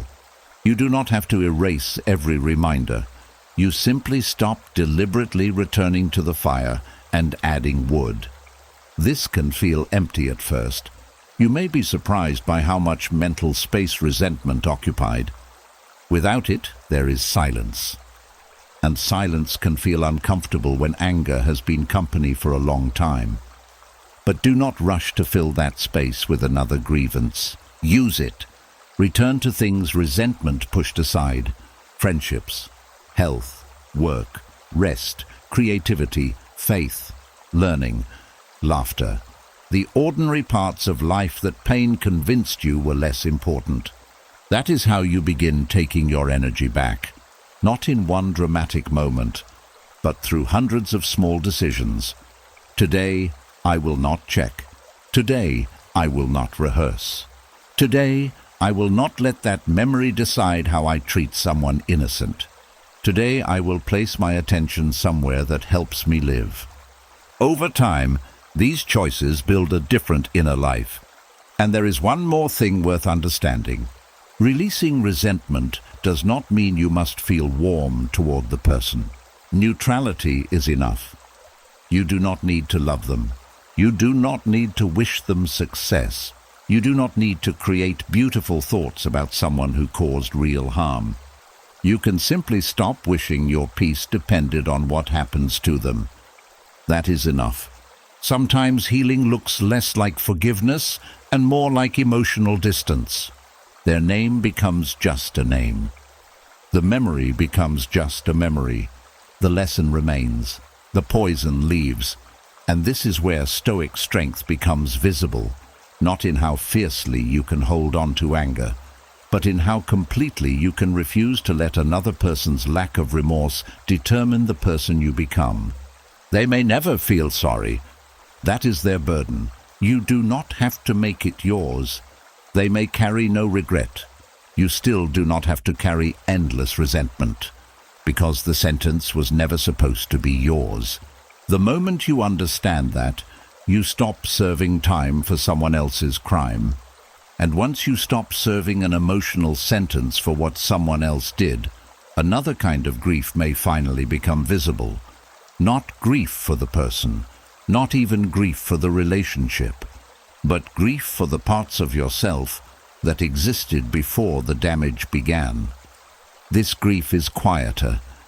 You may miss the person who trusted easily, the person who did not study every word for hidden meaning, the person who believed affection without wondering when it would disappear, the person who entered relationships without carrying a list of everything that could go wrong.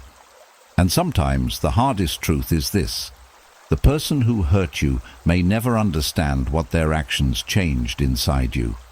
They may remember one argument. You remember the confidence you lost afterward. They may remember one lie. You remember how difficult it became to believe anyone. They may remember leaving. You remember the months you spent wondering why you were not enough. This difference matters, because the person who causes an injury often sees the event. The person who carries the injury lives with the consequences. And those consequences can reach places nobody else sees. Perhaps you once spoke freely.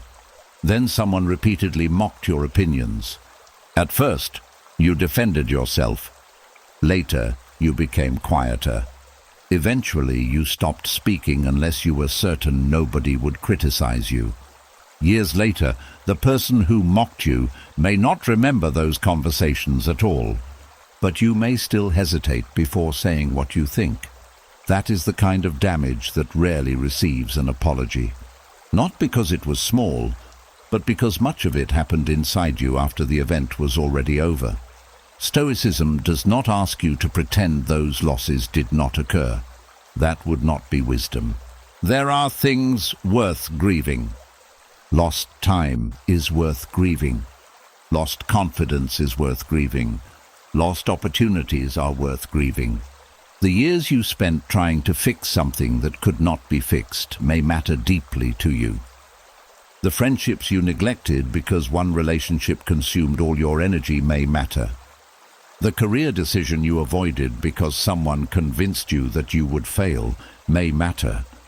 The version of yourself that once believed the world was safer may matter.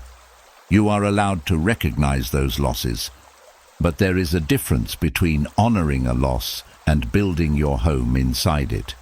One says, "This mattered." The other says, "Because this happened, the rest of my life must remain shaped by it." Stoicism challenges that second belief. The past deserves acknowledgement. It does not deserve ownership of everything that comes next. This is where grief becomes useful rather than endless. You look honestly at what was lost. Then you ask, what can still be rebuilt? Maybe innocence cannot return, and perhaps that is not entirely bad. Innocence trusts because it has not yet learned what people can do. Wisdom can trust while understanding risk. Those are different kinds of openness. You may never again be the person who believes every promise simply because it was spoken sincerely, but you can become someone who watches whether words and actions agree. You may not return to innocence. You can move toward discernment. That is not becoming colder, that is becoming wiser. Confidence works in a similar way. Perhaps someone spent years making you feel incapable. They questioned your decisions. They laughed at your ideas. They made you believe you needed their approval before making ordinary choices. Eventually, you may have stopped trusting your own ability. Now that confidence must be rebuilt. But notice something important. Confidence does not return because you keep telling yourself, "I am confident." It returns through evidence. You make a decision. You survive the outcome. You solve a problem. You realize you handled it. You speak when you once would have remained silent. You discover that disagreement did not destroy you. Each experience becomes another piece of evidence. Slowly, you begin believing yourself again. This is very Stoic. The Stoics did not build character through slogans. They built it through practice. Courage came from behaving courageously when fear appeared. Self-control came from practicing restraint when temptation arrived. Wisdom came from repeatedly examining judgment. Your restoration works in the same way. You rebuild yourself through action. Then there is the grief of lost time. This can be especially painful because time cannot be returned. Maybe you spent 10 years waiting. Maybe you stayed far longer than you wish you had. Maybe you kept giving chances. Maybe you built your life around someone who eventually left. Looking backward, you may feel anger toward them. But sometimes you may also feel anger toward yourself. How did I allow this? Why didn't I leave earlier? Why did I believe them again? Why did I waste those years? Be careful here. You can turn hindsight into another weapon against yourself. Today you know things the earlier version of you did not know. Today you can see patterns that were confusing while you were living inside them. Today you have information that took years to collect. Judging your former self entirely by your present understanding is not fair. The Stoic approach is more useful. Take responsibility where responsibility belongs. If you ignored something important, learn why. If fear kept you somewhere too long, understand that fear. If you abandoned your own judgment, strengthen it now. But do not spend another 5 years punishing yourself for the 5 years you believe you lost. That only increases the loss. You cannot recover yesterday by sacrificing today. That is one of the most important truths in healing. The years are gone, but this day is not. And the way you honor lost time is not by mourning it forever. You honor it by becoming more careful with the time that remains. There may also be opportunities you lost. Maybe someone discouraged you from studying, from moving, from starting something, from meeting people, from pursuing work you loved. Perhaps you shaped your choices around keeping them comfortable. Then one day you looked around and realized that parts of your life were never lived. This can produce deep bitterness. But again, Stoicism returns you to what remains under your control. The original opportunity may be gone. That particular door may have closed. But is every door closed? Often the answer is no. Perhaps the original dream must change shape. Perhaps it must become smaller. Perhaps it must become something completely different. But the fact that you cannot recover one opportunity does not mean you must reject every opportunity that comes afterward. Do not let grief for the unlived life prevent you from living the available life. That is how damage multiplies. The same is true of emotional safety.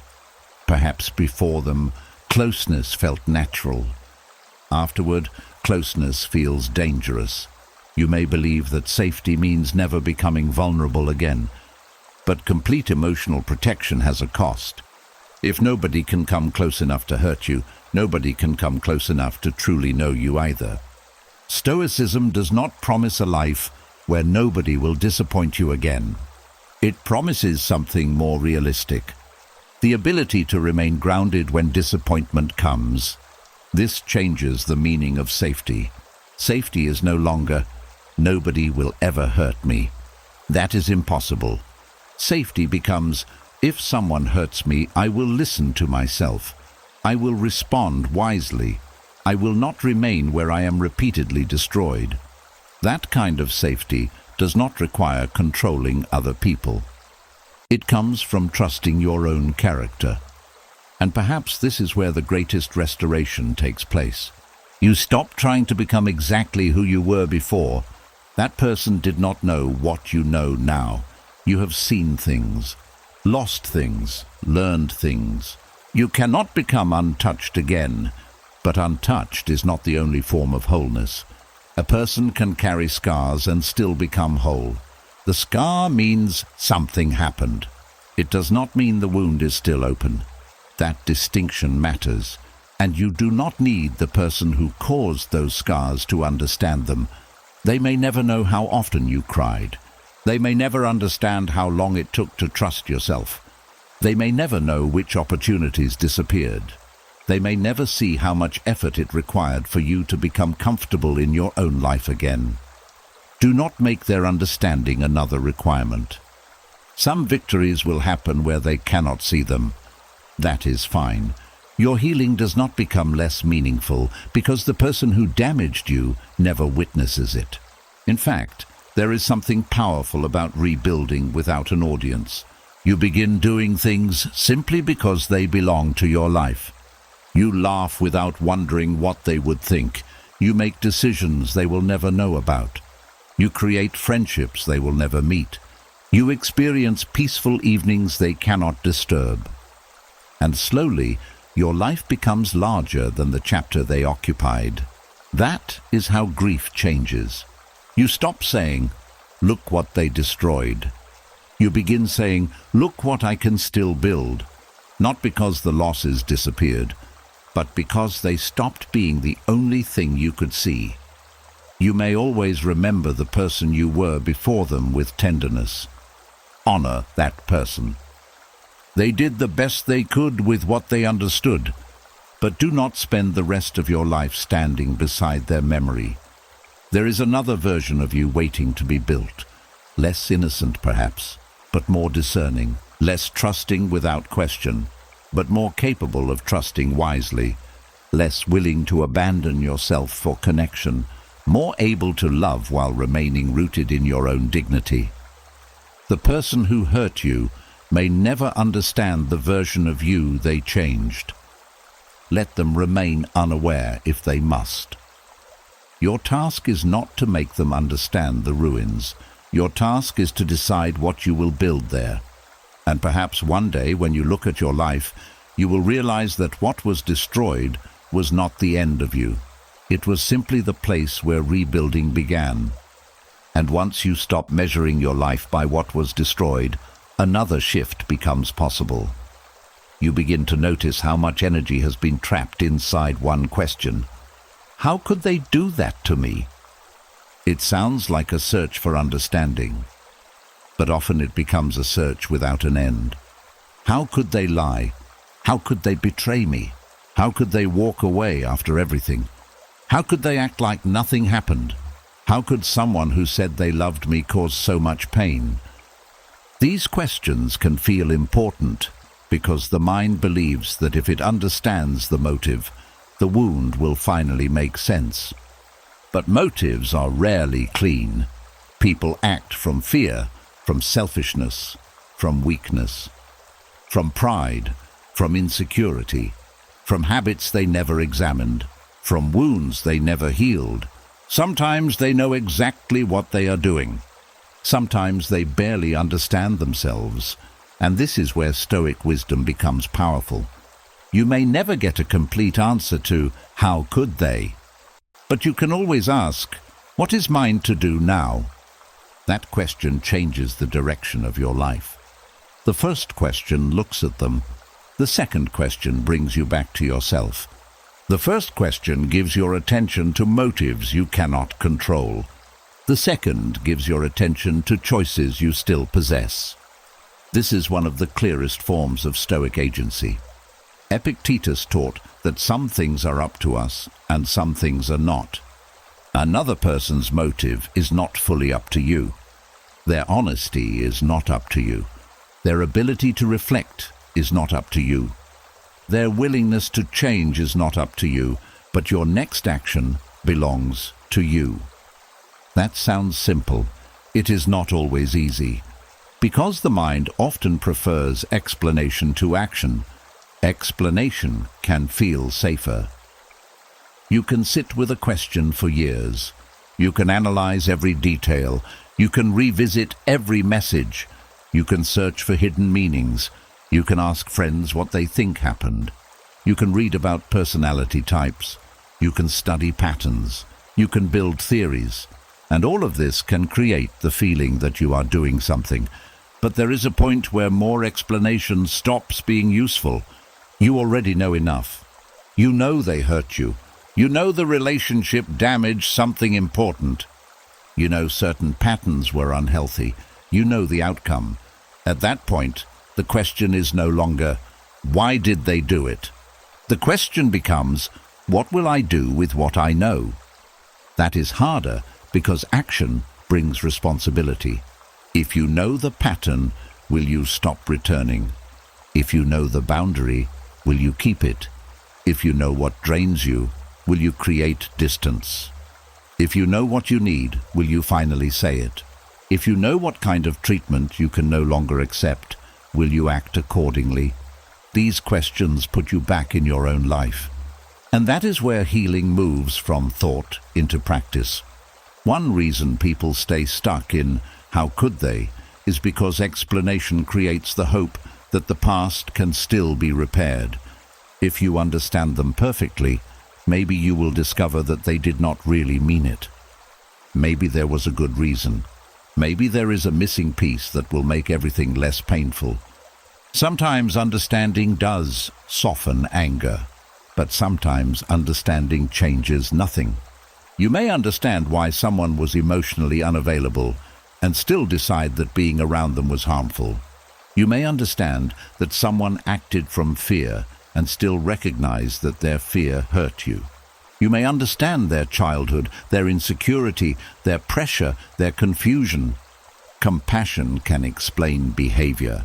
It does not always make the behavior acceptable. This is an important distinction. Stoicism teaches you to see human weakness clearly without becoming naive about its consequences. Marcus Aurelius often reminded himself that people act according to what seems right to them. That helped him reduce hatred, but it did not mean he surrendered judgment. You can understand someone and still choose distance. You can have compassion and still say no. You can recognize their pain and still refuse to let their pain become your daily environment. That is mature agency. Another problem with asking, "how could they?" is that sometimes the question hides a deeper belief. You believe that if someone truly loved you, they would never hurt you. But human beings are more complicated than that. People can care and still behave selfishly. They can love and still lack maturity. They can value a relationship and still damage it through fear, pride, addiction, avoidance, or dishonesty. Love alone does not create character. Love alone does not create self-control. Love alone does not create accountability. This matters because otherwise you may keep trying to measure your worth through another person's behavior. They hurt me, so I must not have mattered. Not necessarily. Their behavior may say more about their character than about your value. Again, the Stoic question is better. What is mine to do now? Maybe what is yours to do now is to stop contacting them. Maybe it is to finally have the conversation you have been avoiding. Maybe it is to accept that the relationship is over. Maybe it is to rebuild your health. Maybe it is to return to work you neglected. Maybe it is to reconnect with people you pushed away while trying to save one difficult relationship. Maybe it is simply to get through today without reopening an old door. Not every next step has to be dramatic. Personal agency is often quiet. It lives in ordinary decisions. Getting out of bed, taking the walk, eating properly, not sending the message, turning off the phone, going to the appointment, finishing the task, calling the friend, sleeping instead of checking. These things may seem small compared to the size of the wound, but a life is rebuilt through small acts of control. Stoicism is practical for this reason. It does not ask you to wait until you feel completely healed before living. It asks you to behave according to what is wise now. Feelings may follow later. You may still feel confused and choose well. You may still feel angry and act with dignity. You may still miss someone and keep the boundary. You may still want an explanation and stop asking for one. That is strength, not the absence of emotion. The ability to act without being ruled by it. There is also freedom in accepting that some questions do not have satisfying answers. Maybe you will never know why they changed. Maybe they do not know. Maybe the answer is simply that they chose what was easier for them. Maybe they were unwilling to do the work required to treat you better. Maybe there is no hidden explanation waiting to make everything fair. The Stoic mind can tolerate this uncertainty. It says, "I do not need complete understanding before I can make a wise choice." That sentence can save years, because many people delay decisions while waiting for clarity that will never be perfect. They stay in harmful situations because they still do not understand the other person. They wait for one more explanation, one more conversation, one more sign. But you do not need to fully understand why a fire started before stepping away from the flames. Sometimes the effect gives you enough information. You feel consistently unsafe. You are constantly drained. Your dignity keeps getting damaged. Trust is repeatedly broken. That is information. You are allowed to act on it. This does not mean becoming impulsive. Stoicism asks for reason. Pause, examine, separate facts from fear. Ask what part belongs to you. Then act. Maybe you made mistakes too. Personal agency includes that possibility. You can acknowledge where you failed without taking responsibility for everything. Perhaps you ignored signs. Perhaps you reacted badly. Perhaps you stayed too long. Perhaps you said things you regret. Own what is yours. Correct what you can. Apologize where you should. Learn. Then stop carrying what belongs to someone else. This is what responsibility looks like without self-blame. You do not need to become innocent in every part of the story to move forward. You only need to become honest. And honesty gives you somewhere to stand. The deeper shift happens when you stop asking the past to explain itself and start asking the present to be used well. What needs your attention today? What can be repaired? What can be protected? What can be changed? Who are you becoming? These questions create movement, and movement is what obsessive explanation often prevents. You begin to realize that your life does not need a perfect theory about why someone hurt you. It needs direction. This is where Stoic healing becomes active. You take the energy that once went into analyzing them and use it to strengthen yourself. You read, you work, you rest. You set limits. You learn how to choose better relationships. You become more observant. You become less willing to ignore what your judgment already sees. You build a life that is harder to disturb. And slowly, how could they, loses its grip. Not because you finally found the perfect answer, but because the answer stopped being necessary. You no longer need to know everything about their motives to know what kind of life you want. You no longer need to understand every piece of their character to understand your own standards. You no longer need to solve them.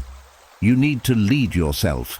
That is the Stoic turn, away from obsession, toward action, away from motives, toward choices, away from what happened, toward what remains possible.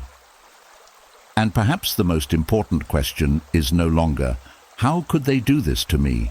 It becomes something much more powerful. Given that this happened, what kind of person will I choose to become now? And once you stop asking only what happened and begin asking what is yours to do now, another emotion deserves a closer look. Anger. Not the kind that explodes without thought, but the kind that keeps returning because somewhere inside you knows a line was crossed. Sometimes anger is not asking to control you. Sometimes it is asking you to pay attention.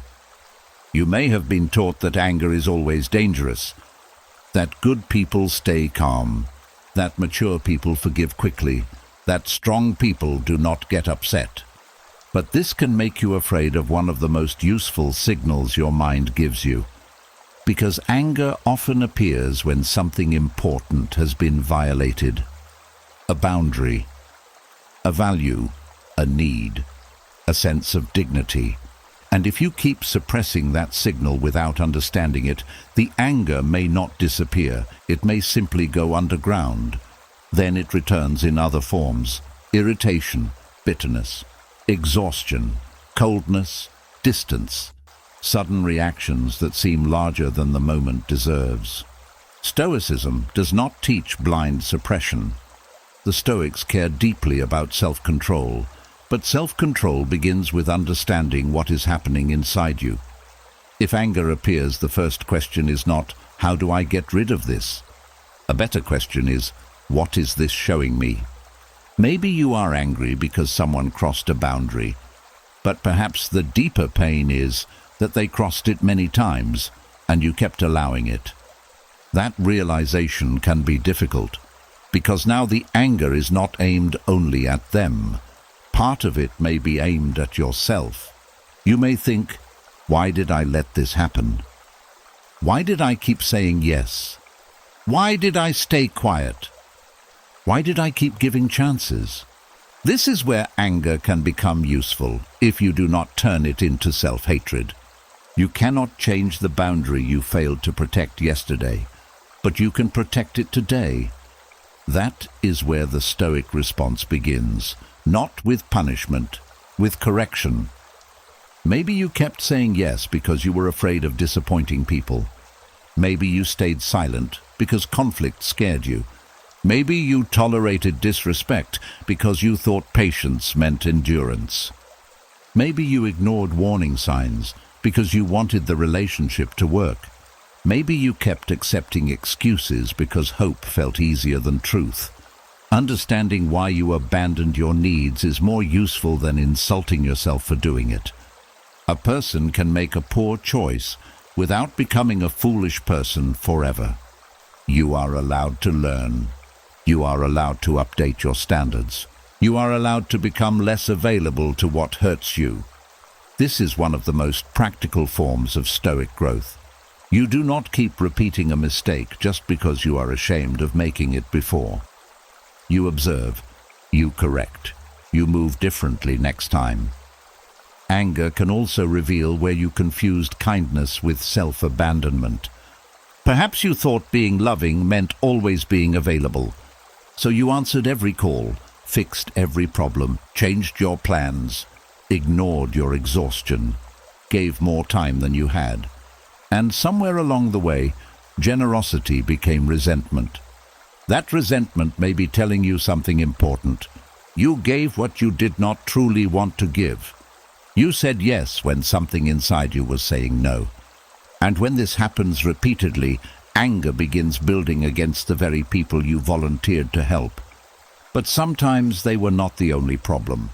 Sometimes the real issue was that you never communicated a limit. This does not excuse anyone who took advantage of you, but it does return some power to your hands.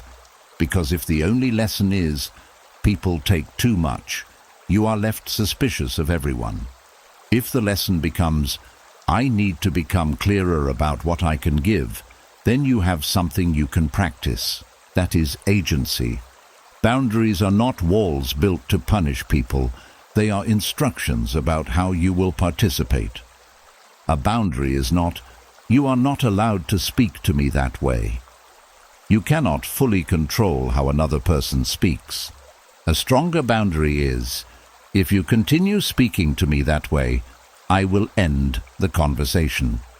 Notice the difference. One tries to command another person. The other defines your response. That is deeply Stoic. You place attention on what belongs to you. Your actions, your choices, your presence, your distance, your willingness to stay. This is how anger becomes disciplined rather than destructive. It tells you a line matters. Reason decides what you will do about it. There is another pattern anger may reveal. You may have ignored repeated warning signs because each one seemed too small by itself. One cruel joke, one broken promise, one dismissive comment, one moment of disrespect, one lie that was explained away. Each event seemed manageable, so you let it go. Then another happened, and another, Eventually, you are furious. And you may wonder why the anger feels so large. It feels large because it may not belong to one event. It belongs to the entire pattern. This is why the final incident in a difficult relationship can appear small from the outside. Someone says one sentence and you are done. Other people may say, "You ended everything over that?" But you did not end it over one sentence. You ended it over what that sentence represented. The final moment carried the weight of everything that came before it. Stoic clarity asks you to examine patterns earlier. Do not wait until anger becomes unbearable before admitting that something is wrong. Pay attention to repetition. A mistake followed by accountability is one thing. The same behavior followed by the same excuse is another. People reveal themselves through repeated choices. If you keep ignoring patterns because you are focused on isolated moments, you may keep giving access to someone whose behavior has already answered your questions. Anger may also reveal where you stopped asking for what you actually needed. You wanted respect, but asked only for less criticism. You wanted honesty, but settled for fewer lies. You wanted consistency, but became grateful for occasional effort. You wanted emotional safety, but accepted short periods without conflict. Sometimes your standards did not disappear all at once. They were negotiated downward slowly. You adapted. You told yourself things were improving. You became thankful for things that should have been normal. Then one day, anger appears because some part of you remembers what you originally needed. Do not automatically silence that part. Listen. Ask yourself whether you have been living below your own standards just to preserve a connection. This does not mean demanding perfection. No relationship can provide perfect comfort. People disappoint one another. People make mistakes. Stoicism asks for reason, not impossible expectations. The question is whether the relationship allows correction, respect, and mutual responsibility. Can concerns be discussed? Can mistakes be acknowledged? Can both people say no? Can both people have needs? Can disagreement happen without punishment? These questions help separate ordinary human difficulty from a pattern that requires stronger boundaries. There is also a physical side to boundaries. Your body often notices problems before your mind is willing to name them. You feel tense before seeing someone. You feel relief when plans are cancelled. You rehearse conversations before making simple requests. You feel drained after every interaction. You are constantly preparing to defend yourself. These reactions do not automatically prove that the other person is harmful, but they are information worth examining. Stoicism teaches observation before judgment. Notice what happens, then investigate it honestly. Do not immediately say, "They are terrible," but do not immediately say, "I am overreacting" either. Look, what is happening repeatedly? What are you afraid will happen? What have previous experiences taught you? What boundary might be missing? This creates clarity instead of impulsive reaction. Then comes the difficult part. A boundary may disappoint someone. This is where many people abandon it. You finally say no. They become cold. You ask for respect. They accuse you of changing. You stop being constantly available. They call you selfish. And suddenly you feel guilty. This is where you must remember that discomfort does not automatically mean you did something wrong. Someone who benefited from your lack of boundaries may dislike your boundaries. That does not make the boundary unfair. You still need to examine yourself. Maybe your tone was unnecessarily harsh. Maybe the limit needs adjusting. Maybe you misunderstood the situation. Stoicism leaves room for correction. But correction is different from collapsing the boundary because another person objected. You can listen without surrendering. You can reconsider without abandoning yourself. You can remain kind without becoming available for everything. That balance is strength. And something important happens when you begin protecting boundaries earlier. Anger does not have to become so intense. You speak before resentment grows. You address the problem before it becomes a pattern. You leave situations sooner when repeated disrespect becomes clear. You no longer need rage to give you the courage that a simple no could have given you months earlier. This is why the goal is not to become someone who never feels anger. The goal is to become someone who does not need anger to reach the breaking point before taking themselves seriously. You notice the signal sooner. You respond with reason. You protect what matters. And then anger has less work to do. Perhaps some of your anger today is carrying messages from an earlier version of you. A version who wanted to say no. A version who wanted to leave. A version who wanted someone to stop. A version who was afraid that speaking honestly would cost too much. Do not punish that person. Listen to them. Then do now what they could not do then. Speak clearly. Choose carefully. Leave when necessary. Stay when respect is possible. And stop confusing endless tolerance with virtue. Stoic strength is not measured by how much mistreatment you can survive. It is measured by how wisely you respond to what life places before you.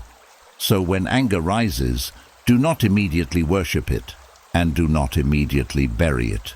Question it. What line was crossed? What need was ignored? What warning did I keep dismissing? What did I agree to that I did not truly accept? What must change now? Those questions transform anger from fire into information.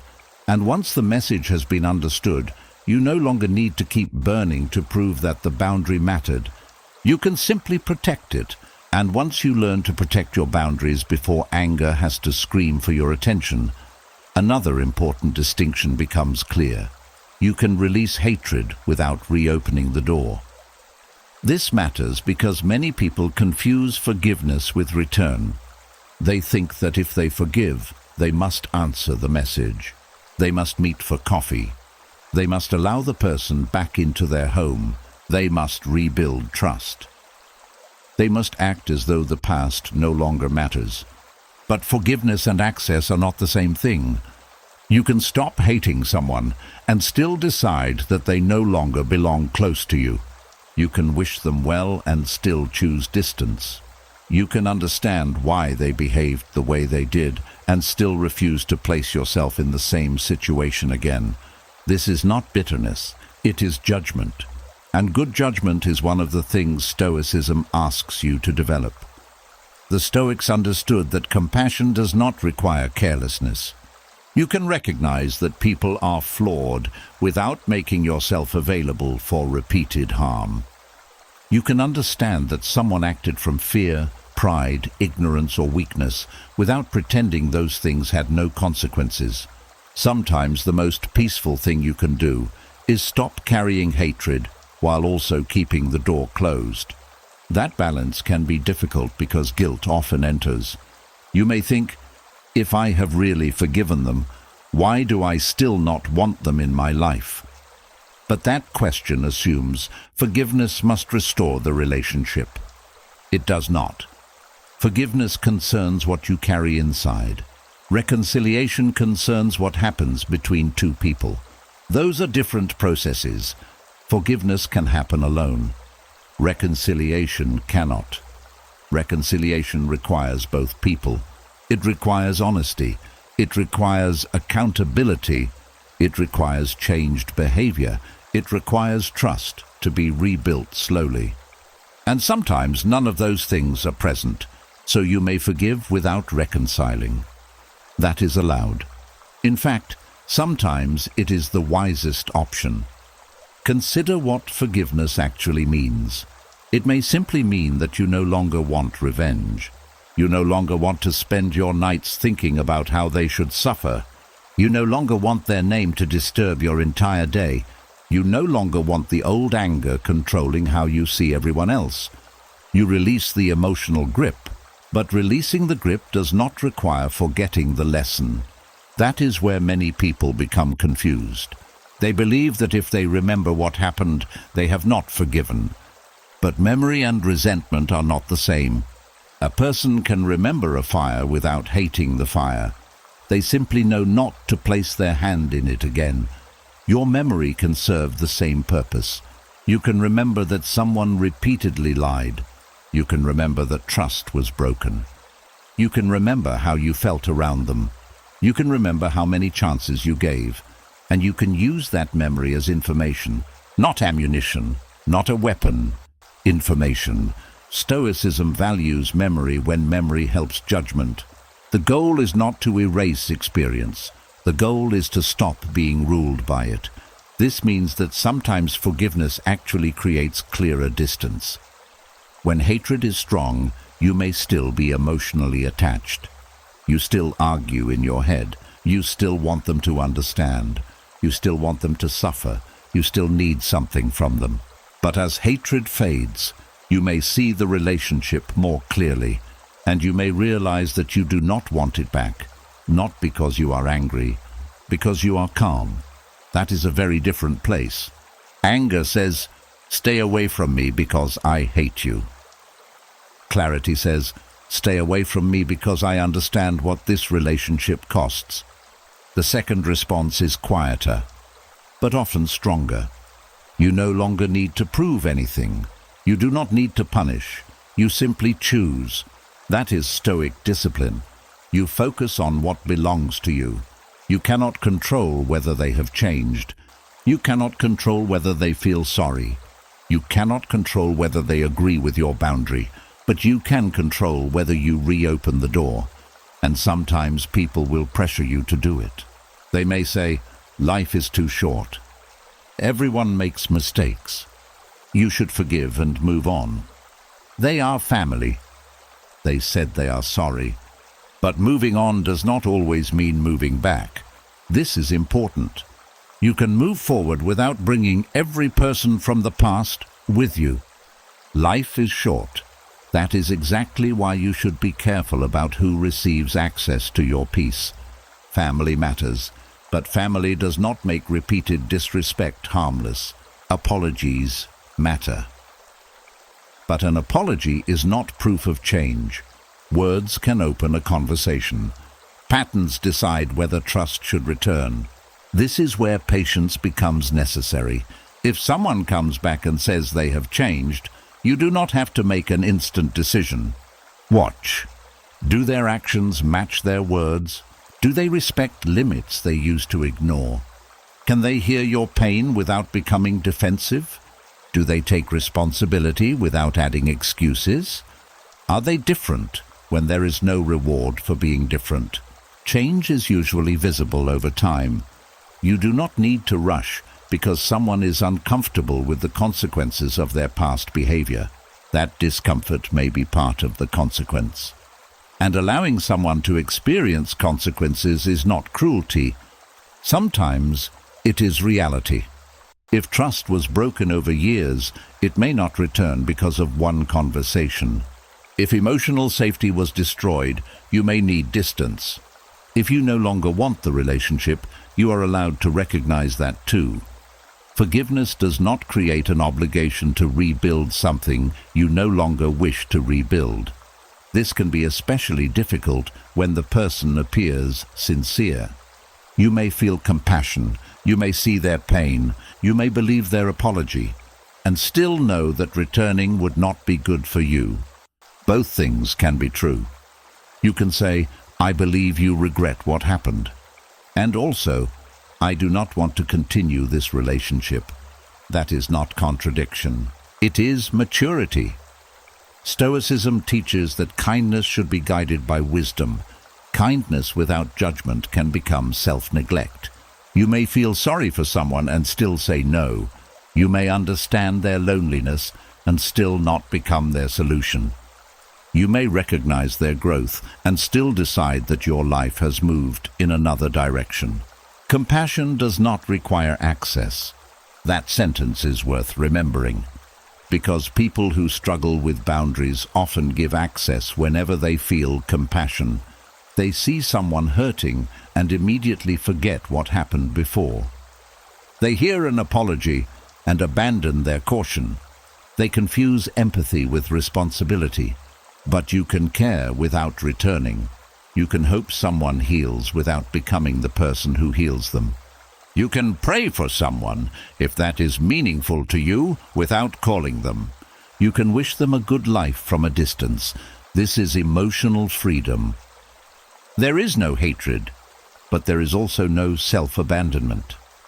Another important distinction is between forgiveness and trust. Forgiveness may happen internally. Trust must be earned through behavior.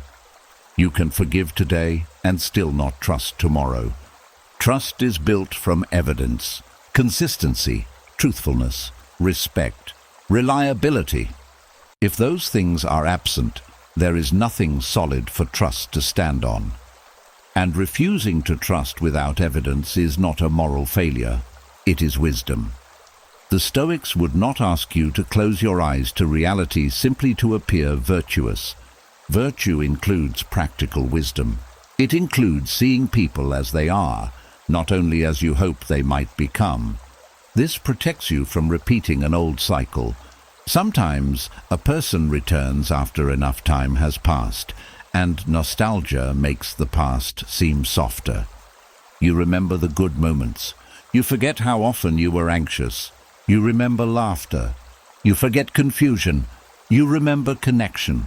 You forget how much of yourself disappeared trying to maintain it. Time can blur pain. That is why you need more than emotion when deciding whether to reopen a door. Ask yourself what has actually changed. Not what you hope has changed, not what they promised. What is different? And ask another question. What would returning require from you? Would you have to become smaller again? Would you need to ignore things your judgment now sees clearly? Would you lose the peace you worked hard to rebuild? Would you be returning because you truly want the relationship, or because you feel guilty saying no? These questions bring you back to reason, and reason can protect what loneliness sometimes tries to give away. There will also be situations where reconciliation is possible. People can change, relationships can heal. Trust can sometimes be rebuilt. Stoicism does not demand permanent distance from everyone who makes a mistake. That would be rigid. But reconciliation should come from evidence and mutual effort, not pressure. If someone has truly changed, they should understand why trust takes time. They should not demand instant access as proof that you forgave them. They should respect your caution. They should allow the consequences of their behavior to exist without accusing you of cruelty. Real remorse is patient. It does not say, "I apologized, so you owe me closeness." It says, "I understand that my actions changed what is possible between us." That difference tells you a great deal. And if you decide never to reopen the door, forgiveness can still be complete. One day you may think of them without anger.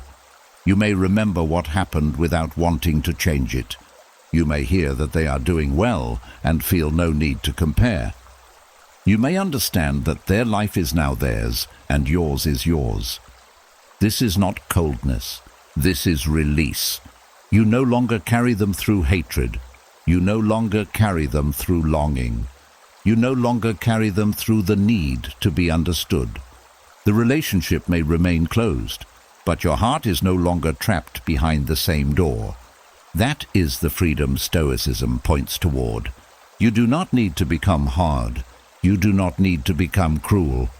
You do not need to keep resentment alive just to remember what you learned. You can become peaceful and careful at the same time, compassionate and discerning, forgiving and unavailable, because sometimes the clearest sign that healing has taken place is not that you opened the door again. It is that you can leave it closed without anger, without guilt, and without needing the person on the other side to understand why. And once you understand that forgiveness does not require reopening the door, another attachment may still remain. You may have stopped speaking to them. You may have accepted that the relationship is over. You may even feel less anger than before. But part of you may still be watching their life from a distance, waiting to see whether life eventually makes them pay. This is where healing can become tied to punishment. You wonder whether karma will reach them, whether someone will treat them the way they treated you, whether their new relationship will fail, whether loneliness will finally catch them, whether success will disappear, whether one day they will sit alone and understand exactly what they lost. And somewhere inside, you may believe that if this happens, life will finally feel fair. That belief is understandable. When someone causes pain and appears to walk away without consequences, something inside us rebels. It says, that cannot be the end of the story. They cannot hurt me and simply continue happily. There has to be some balance. The desire for justice is human, but there is a difference between wanting justice and needing to witness punishment before you can feel peace. That difference matters because once your peace depends on their downfall, you are still emotionally connected to their life. You are still watching, still measuring, still waiting, still allowing what happens to them to decide what happens inside you. And that is another form of dependence. The Stoics understood that the world does not always distribute outcomes according to our sense of fairness. Good people can suffer. Dishonest people can succeed. Kind people can be betrayed. Cruel people can be admired. Life does not always deliver consequences in the dramatic way we expect. That truth can be difficult to accept, but refusing to accept it does not make life more fair. It only keeps you fighting reality. Marcus Aurelius repeatedly reminded himself that the task was not to control how the world rewarded or punished people. His task was to govern his own character. That is where Stoic freedom begins. You stop asking, did they get what they deserved? And begin asking, am I becoming the person I want to be? One question keeps your attention on their life. The other returns it to yours. This does not mean wrongdoing should never have consequences. If someone breaks the law, justice matters. If someone harms others, accountability matters. If a boundary must be enforced, enforce it. Stoicism is not passive acceptance of injustice. But once you have done what is reasonably yours to do, there comes a point where the outcome is no longer yours to control. That is where obsession must end, because you can lose years waiting for a punishment you may never see. You may check their social media. You may ask mutual friends what is happening. You may secretly feel disappointed when you hear they are doing well, and then you may feel guilty for wanting them to suffer. This creates another cycle. You are hurt because they hurt you. Then you are hurt because they are happy. Then you are hurt because you dislike the person you become when you wish them harm. That is too much of your life being organized around someone who already took enough. There is another problem with waiting for karma. You assume you would recognize consequences if they appeared, but you do not know what another person experiences privately. A person can look successful and still have no peace. They can smile in photographs and still be unable to maintain deep relationships. They can have money and still live with constant insecurity. They can appear surrounded by people and still be deeply lonely. Or perhaps they are genuinely doing well. That is also possible. And if that is true, what then? Will you refuse yourself peace because life did not punish them in the way you expected? That is the question Stoicism forces you to face. Can you live well even if they never suffer visibly for what they did? Your healing eventually has to become strong enough to say yes, not because what happened was fair, but because your future cannot depend on life arranging their future correctly. This is hard because punishment can feel like validation. If they lose everything, you may think, now the universe understands what they did. If someone leaves them, you may think, now they know how it feels. If they fail, part of you may feel that the scales have finally balanced. But their suffering is not what makes your suffering real. Your pain does not require a matching pain in their life before it becomes valid. If someone betrayed you, the betrayal was wrong before anything happened to them afterward. If someone humiliated you, the humiliation mattered even if they later became successful. If someone abandoned you, your grief was real even if they never experienced abandonment themselves. You do not need punishment as proof. That realization can release a great deal of energy, because now you can stop watching. You no longer need to monitor whether justice has arrived. You no longer need updates. You no longer need to compare lives. You no longer need to interpret every difficulty they experience as a sign that the universe has finally chosen your side. Your side does not need cosmic evidence. It needs your attention. There is also a dangerous belief hidden inside the wish to see someone fail. You may believe their downfall will make you feel better. Sometimes it does. For a moment. You hear that their relationship ended. You feel satisfaction. You hear they lost an opportunity. You think, now they understand. But notice how temporary that relief usually is.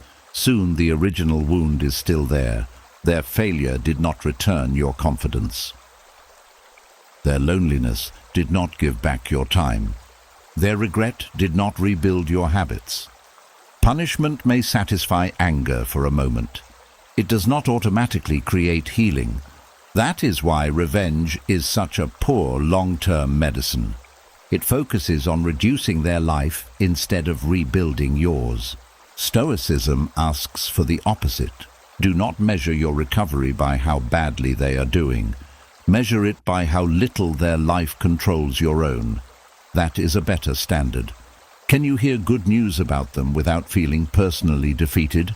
Can you hear bad news without feeling excited? Can you go days, weeks, months without checking? Can their name appear without changing your mood?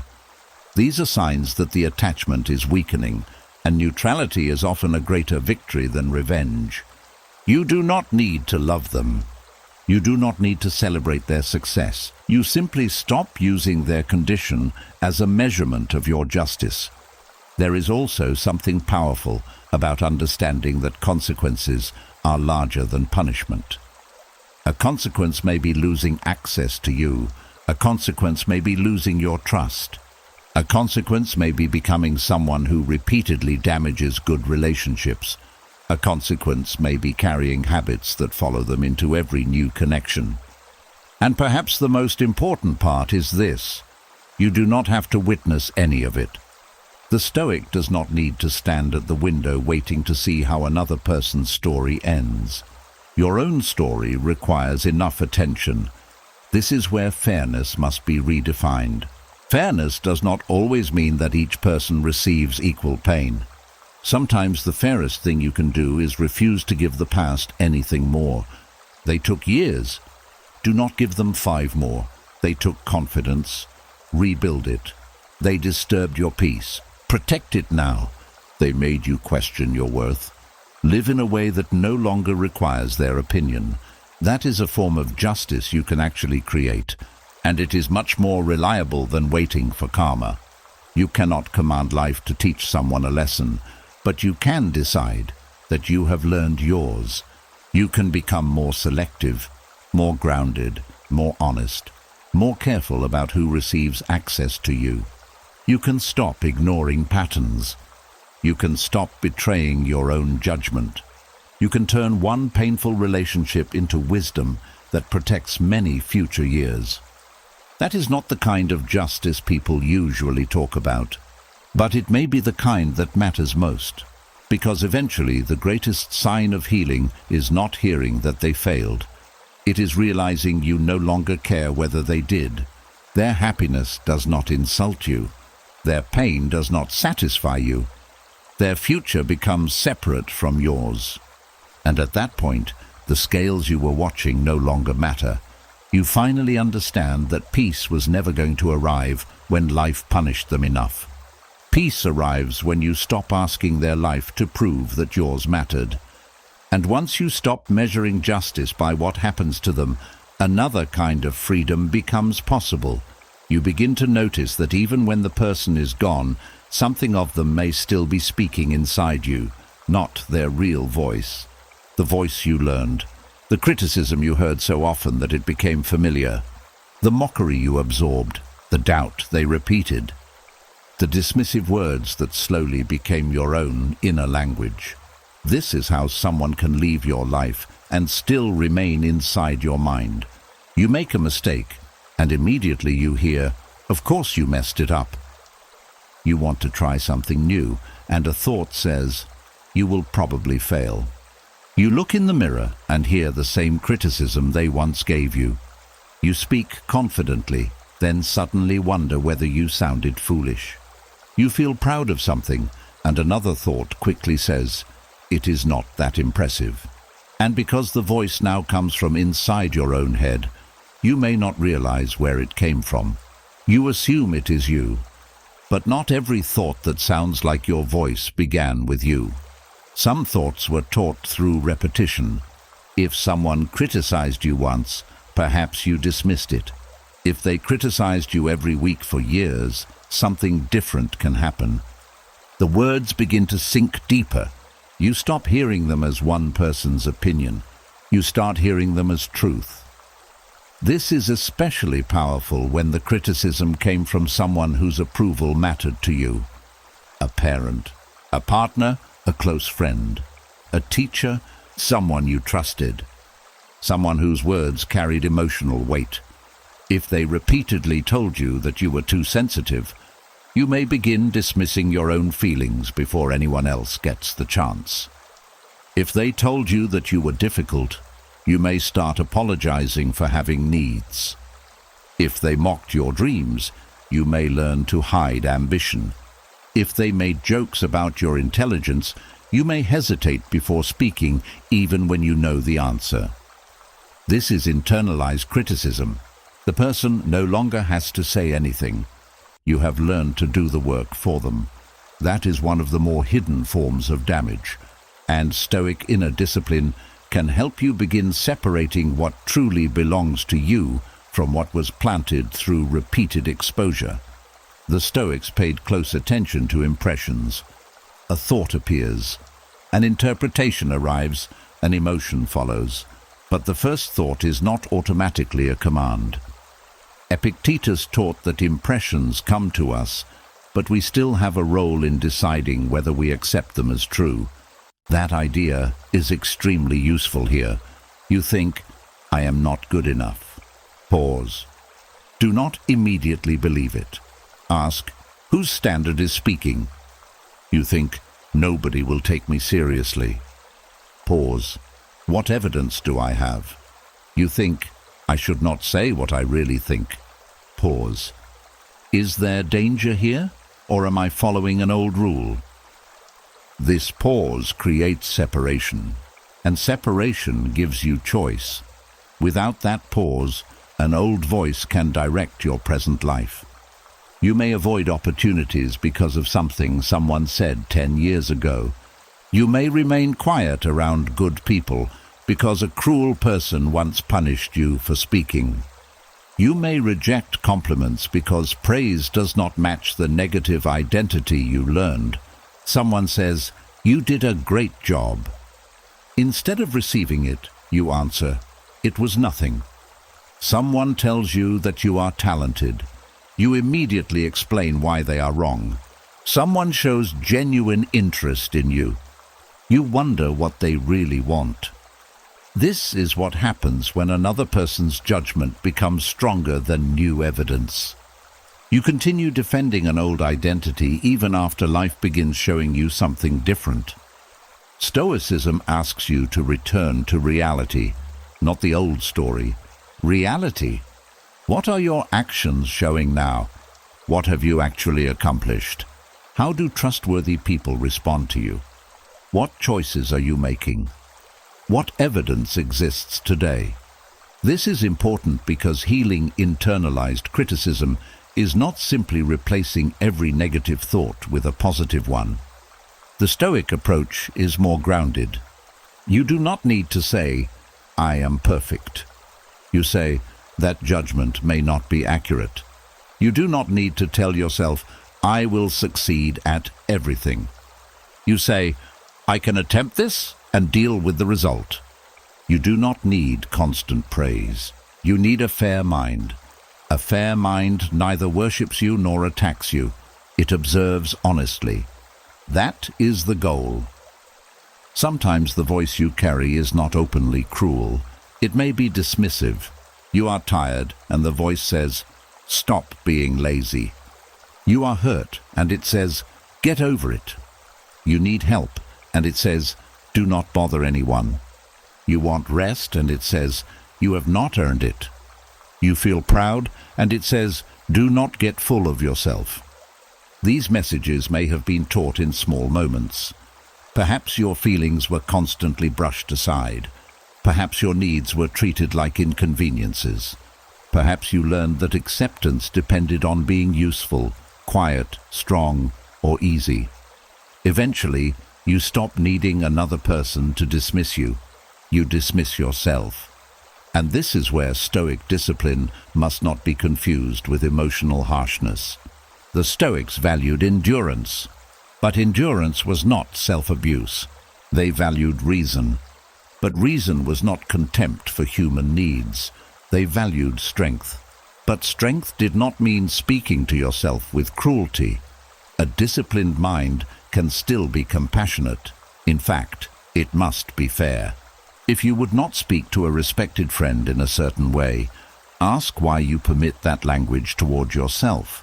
Would you tell a friend who made one mistake, "You ruin everything"? Would you tell someone who was struggling, "Nobody cares"? Would you tell someone learning something new, "You look ridiculous"? Probably not. Then why is that language acceptable simply because it is directed inward? Sometimes people believe harsh self-talk keeps them motivated. But there is a difference between correction and humiliation. Stoicism encourages correction. "I handled that poorly." Good. What can be improved? "I spoke without thinking." Good. What should I do differently next time? That is useful. But "I am worthless" gives you nothing to work with. It does not improve character. It simply attacks identity.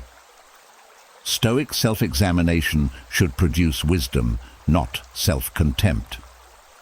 There is another voice that may remain after manipulation. The voice that constantly questions your motives. You are being selfish. You are overreacting. You owe them another chance. You should feel guilty. This can become especially strong when someone once used guilt to control your decisions. You learned that saying no made you cruel, that having limits made you selfish, that choosing yourself meant hurting someone. So even after that relationship ends, guilt appears whenever you protect your time.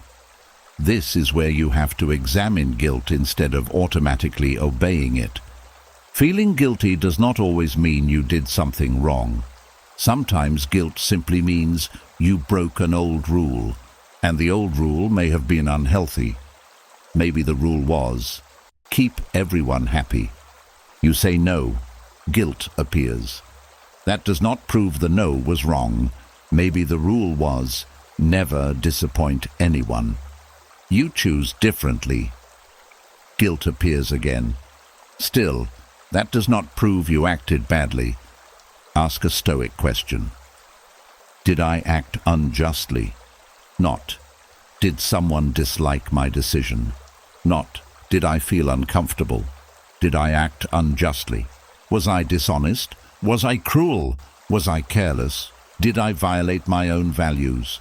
If the answer is no, then discomfort may simply be the price of becoming freer. This is why identifying inherited voices requires patience. They may have been repeated for years. You will not remove them in one afternoon. But every time one appears, you can question it. Is this true? Is it useful? Is it mine? Where did I learn this? What would a fairer judgment sound like? Over time, something changes. The old voice may still appear, but you stop treating it as authority. It becomes background noise. Then eventually, your own judgment becomes louder. A calmer voice begins replacing it. Not a voice of endless praise, a voice of stability. You made a mistake. Correct it. You are nervous. Do it carefully anyway. You do not know everything. Learn. You are allowed to say no. You are allowed to rest. You do not need everyone's approval. You can survive being misunderstood. This is inner discipline. You are training the mind to respond according to reason instead of old conditioning. And there may be moments when you realize just how much of your identity was built around someone else's opinion. Perhaps you chose your clothes based on what they would mock. Perhaps you stopped listening to certain music. Perhaps you changed how you laughed. Perhaps you abandoned interests because they called them childish. Perhaps you became serious because joy made them uncomfortable. Now you have the opportunity to ask a question you may not have asked in years. What do I actually like? Not what would impress them, not what would avoid criticism. What do you like? What do you believe? What do you want? What makes you feel alive? At first, these questions can feel strange. When you have adapted around another person for a long time, freedom can feel unfamiliar. But unfamiliar does not mean wrong. You are simply meeting parts of yourself that were pushed aside. And this is where recovery becomes more than removing their voice. You begin creating your own. You decide what standards you want to live by. You decide what kind of character matters to you. You decide what criticism deserves attention and what criticism deserves to pass. You become teachable without becoming easy to define. That balance is powerful.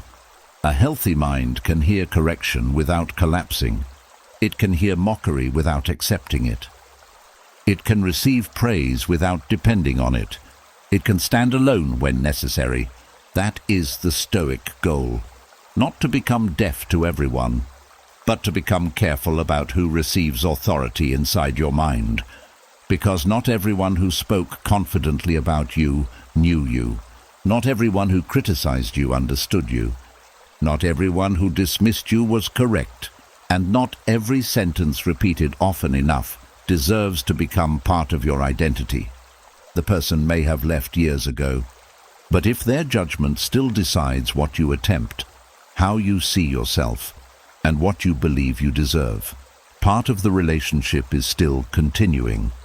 You can end that part now, not by fighting every thought, by examining it, by refusing automatic agreement, by replacing inherited judgment with tested judgment. And one day, you may notice something quietly powerful. You make a mistake, and their insult does not appear. You achieve something, and you allow yourself to feel proud. You say no without hearing that you are selfish. You speak honestly without expecting ridicule.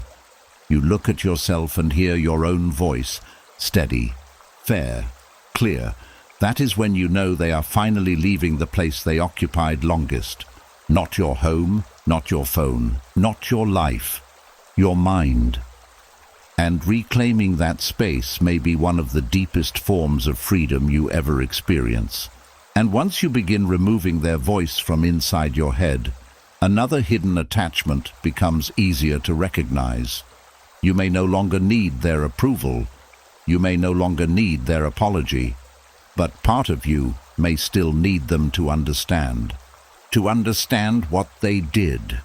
To understand how deeply it affected you. To understand why you changed. To understand why you left. To understand why you cannot simply move on the way they think you should. And this need can keep you tied to someone long after the relationship itself has ended. Because every time they misunderstand you, something inside rises again. You want to explain. You want to correct them. You want to give more detail. You think, maybe I did not say it clearly enough. So you try again. You choose softer words. You give examples.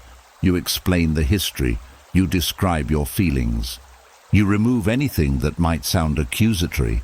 You make your case almost impossible to misunderstand. And still, they misunderstand. At some point, you have to ask a difficult question. Are they truly confused, or have they decided not to understand? Those are very different problems. Confusion can often be solved with explanation. Unwillingness cannot. This is where many people become exhausted. They keep treating resistance as if it were confusion. They believe there must be one perfect sentence that will finally make the other person see. But sometimes the other person already understands enough. They simply do not like what understanding would require of them. If they understand your pain, they may have to accept responsibility. If they understand your boundary, they may have to accept losing access to you. If they understand why you left, they may have to reconsider the story in which they were completely innocent. So misunderstanding becomes useful. It protects them, and if you do not recognize this, you may spend years presenting evidence to someone who has already decided what verdict they prefer. The Stoics understood that you cannot control another person's interpretation. You can speak clearly. You can speak honestly. You can correct false information when correction is useful. But you cannot enter another person's mind and force them to see you accurately. That belongs outside your control. And when you forget this, communication can turn into begging. Not begging for love, begging to be understood. Please see what I meant. Please understand why that hurt. Please believe that I tried. Please stop seeing me as the bad person.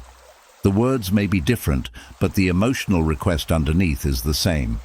Please give me a version of myself I can live with. That is too much power to give someone else.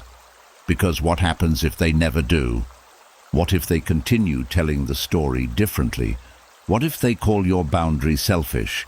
What if they say you abandoned them? What if they tell other people that you were difficult?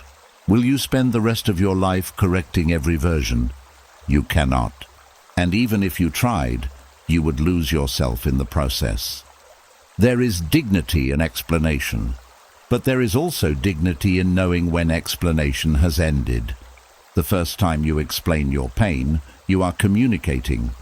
The second time may bring clarification, but after repeated explanations, when the same person continues dismissing the same truth, you may no longer be communicating.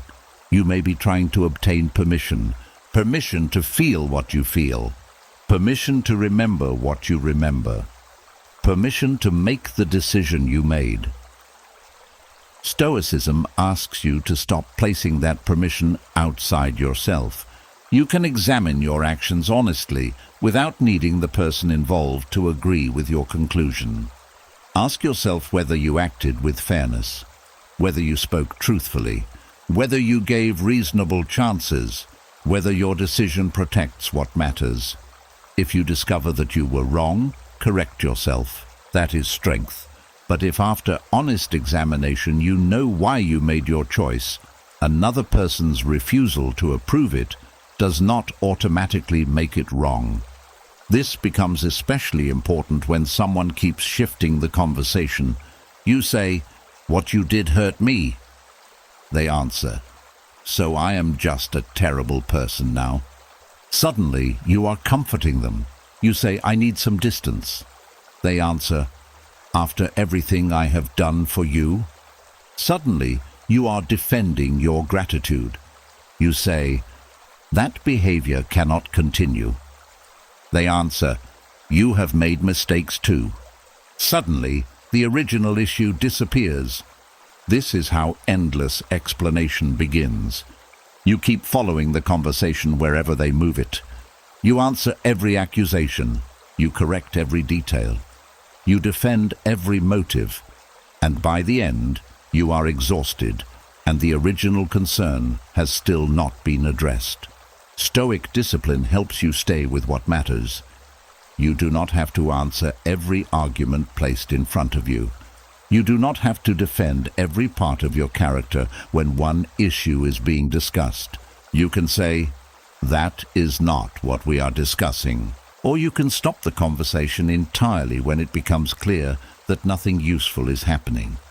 Silence is not always weakness. Sometimes silence is the moment you stop volunteering for confusion. This does not mean avoiding difficult conversations. Some relationships deserve patient explanation. People misunderstand each other. Tone gets lost. Memories differ. Healthy people can listen, reconsider, and ask questions. You should not abandon communication simply because it becomes uncomfortable. The important difference is whether the conversation is moving toward understanding. Does the person listen? Do they ask questions because they genuinely want clarity?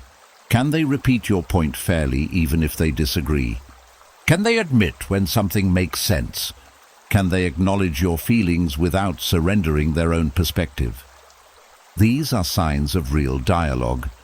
But when every conversation returns to denial, blame, mockery, or distortion, more explanation may simply create more opportunities for exhaustion.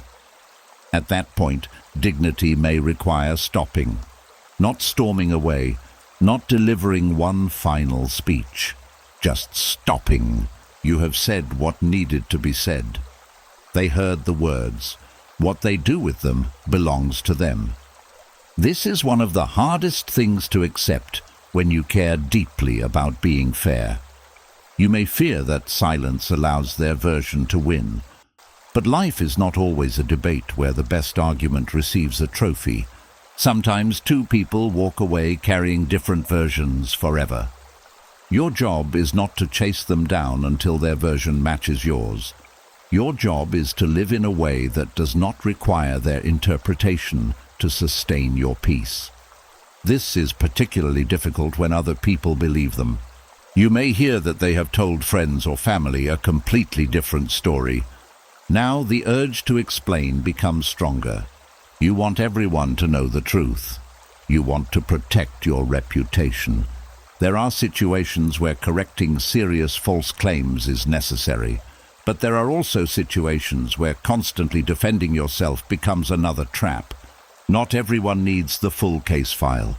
Not everyone is entitled to your private pain, and some people have already chosen which story they prefer. Trying to convince every person can become another way the original relationship continues consuming your energy. Stoicism teaches concern for character over reputation. Reputation exists partly in other people's minds. Character exists in your choices. You can influence reputation. You cannot completely control it. Someone may misunderstand you despite your honesty. Someone may dislike you despite your fairness. Someone may believe a false story despite your explanation. The Stoic question becomes, can I still act well? If yes, then you still possess the most important part, yourself. There is another layer beneath the need to be understood. Sometimes you want understanding because you believe it will prove that you mattered. If they truly understood how much they hurt me, surely they would care. But even understanding does not guarantee compassion. A person can understand and still choose themselves. They can know that something hurt you and still believe their needs were more important. They can recognize your pain and still refuse responsibility. That is painful, but it is also clarifying. Your worth does not become greater when another person recognizes it, and your pain does not become smaller when they ignore it. You are allowed to stop presenting evidence. You are allowed to stop telling the same story to someone who keeps using your explanation as material for another argument. You are allowed to let them misunderstand you. That sentence can feel frightening. Let them misunderstand you, not because truth does not matter, because sometimes your peace matters more than controlling someone else's conclusion. They may think you are selfish. Let them think. They may think you overreacted. Let them think. They may believe you should have stayed. Let them believe it. Their thought is happening inside their mind. You do not have to move in there and rearrange the furniture. This is emotional detachment in a very practical form. You speak when speaking serves something useful. You become silent when speech turns into self-abandonment. You explain once with care, perhaps twice if there is genuine misunderstanding, but you stop turning your dignity into an endless presentation. And something surprising happens when you do. The urge to defend yourself begins weakening. You become less frightened of someone holding the wrong opinion. You realize that being misunderstood is uncomfortable, but survivable. You begin trusting the people who know your character through experience, rather than trying to win over everyone through explanation. Most importantly, you stop needing the person who hurt you to become the final authority on what happened between you. That is where the attachment begins to break. Because sometimes the last thread connecting you to someone is not love. It is the desperate hope that one day they will finally say, "Now I understand." Perhaps they will, perhaps they will not. But your life cannot remain a waiting room for that sentence. At some point, dignity says enough. You have explained, you have clarified, you have told the truth as honestly as you can. Now let the evidence rest. Let them carry whatever version they choose, and return your attention to something far more valuable than being perfectly understood by someone committed to misunderstanding you. The life that is still waiting for you to live it. And once you stop exhausting yourself trying to be understood by someone committed to misunderstanding you, another danger becomes easier to see. Sometimes the betrayal does not end with the person who caused it. Sometimes it begins changing the way you see everyone who comes after them. One person lies to you, and slowly you begin thinking, people lie. One person leaves when you needed them most, and the thought becomes, everyone leaves. One person uses your kindness against you, and now kindness begins to feel foolish. This is how pain can quietly become philosophy.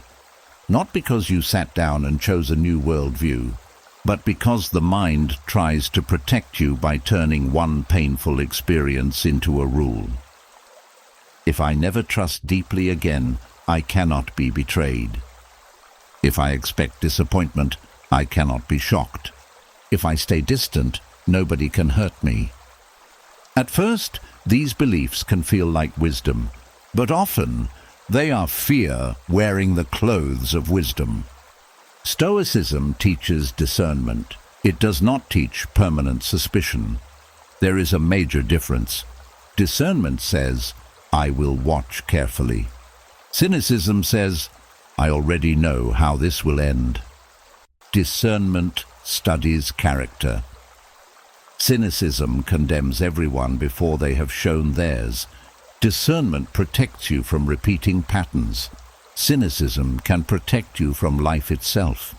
And if you are not careful, the person who betrayed you can begin shaping relationships they never even entered. A new friend arrives. They are kind, but you search for the hidden motive. Someone keeps a promise. You assume it is temporary. Someone shows genuine affection. Instead of receiving it, you wait for the change. You tell yourself you are being careful, but sometimes you are not evaluating the person in front of you. You are evaluating someone from the past through a new face. That is unfair to them, and eventually it becomes unfair to you, because not everyone is the person who hurt you. That sounds obvious, but pain can make it difficult to believe. The mind loves patterns because patterns make the world feel safer. If one betrayal was unexpected, the mind says, never be surprised again. So it begins searching everywhere. A delayed reply becomes suspicious. A small mistake becomes evidence. A disagreement becomes the beginning of abandonment. Someone needing space becomes rejection. And suddenly, ordinary human imperfections start looking like warnings. This is where Stoic reason becomes essential. The Stoics did not teach blind trust. They believed strongly in examining character, but examination requires evidence, not fear. If someone lies repeatedly, believe the pattern. If someone consistently respects you, notice that pattern too. That second part matters. Hurt can make you very skilled at detecting danger while becoming almost blind to safety. You remember every red flag, but you dismiss every green one. Someone is reliable. You say, "We will see." Someone is honest. You think, "For now." Someone treats you gently. You wonder what they want. Eventually, no amount of good behavior is enough because your conclusion was formed before the evidence arrived. That is no longer discernment. That is a sentence. And you may be sentencing innocent people for something another person did. Stoicism asks you to judge each situation according to what is actually present. This person is not that person. This moment is not that moment. This relationship deserves to be examined on its own evidence. That does not mean ignoring what the past taught you. Use the lesson. Just do not turn the lesson into a prison. Maybe betrayal taught you to pay attention when words and actions do not match. Good. Keep that lesson. Maybe it taught you not to dismiss repeated dishonesty. Keep that too. Maybe it taught you to maintain financial independence, emotional boundaries, or friendships outside a relationship. Those may be useful lessons. But nobody can be trusted is not a lesson. It is a wound speaking in absolutes. And absolutes feel powerful because they remove uncertainty. If nobody can be trusted, you never have to decide who deserves trust. If everyone leaves, you never have to risk attachment. If kindness is weakness, you never have to be vulnerable. The worldview becomes simple, but your life becomes smaller. The Stoics accepted uncertainty. They understood that you can never completely control what another person will do. Trust always contains some risk. Love contains risk. Friendship contains risk. Even ordinary cooperation requires risk. You cannot remove all risk without removing much of what gives human life meaning. The Stoic solution is not to guarantee that nobody will hurt you. It is to become strong enough to respond wisely if someone does. That changes everything. Instead of saying, "I must never be betrayed again," you say, "If someone betrays me, I will not abandon my judgment." Instead of, "Nobody can ever leave me," you say, "If someone leaves, I can survive the loss." Instead of, "I must know everyone's intentions," you say, "I will judge behavior over time." This is a stronger form of security, because it does not depend on perfect people. It depends on your ability to meet reality. Cynicism can also change how you interpret kindness. After being used, you may begin thinking generosity is weakness. You may look at your past and say, "I was too nice." Maybe you were, but often the problem was not kindness itself. The problem was kindness without boundaries. There is a difference. Kindness says, "I want to help." Lack of boundaries says, "I must help, even when it harms me." Kindness says, "I care about you." Self-abandonment says, "Your needs matter more than mine every time." Kindness is not weakness.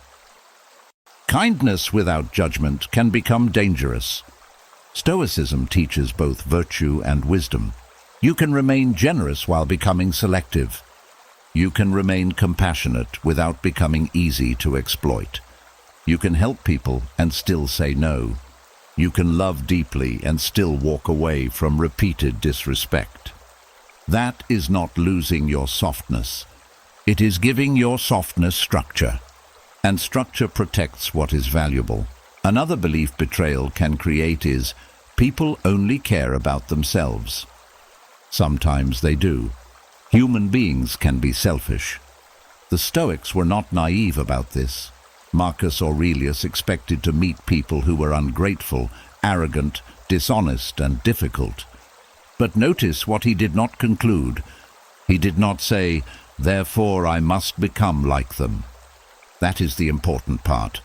Other people's poor character does not require you to abandon your own. If dishonesty exists, honesty becomes more valuable. If cruelty exists, kindness becomes more necessary. If betrayal exists, loyalty becomes more meaningful. You do not protect yourself by becoming the opposite of everything you once valued. You protect yourself by learning where those values belong. That is discernment. There is also a danger in thinking cynicism makes you intelligent. Sometimes wounded people begin looking at hopeful people as naive. You still trust people? You still believe in love? You still think friendship is real?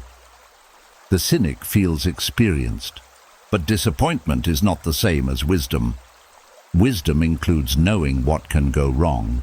It also includes knowing that what went wrong once does not define every future outcome.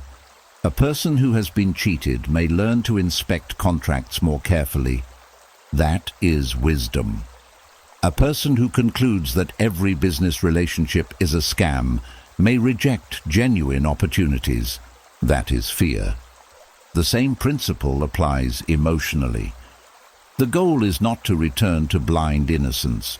You should not forget what experience taught you. But you also do not have to become someone who enters every room expecting betrayal. That is not peace. It is permanent defense.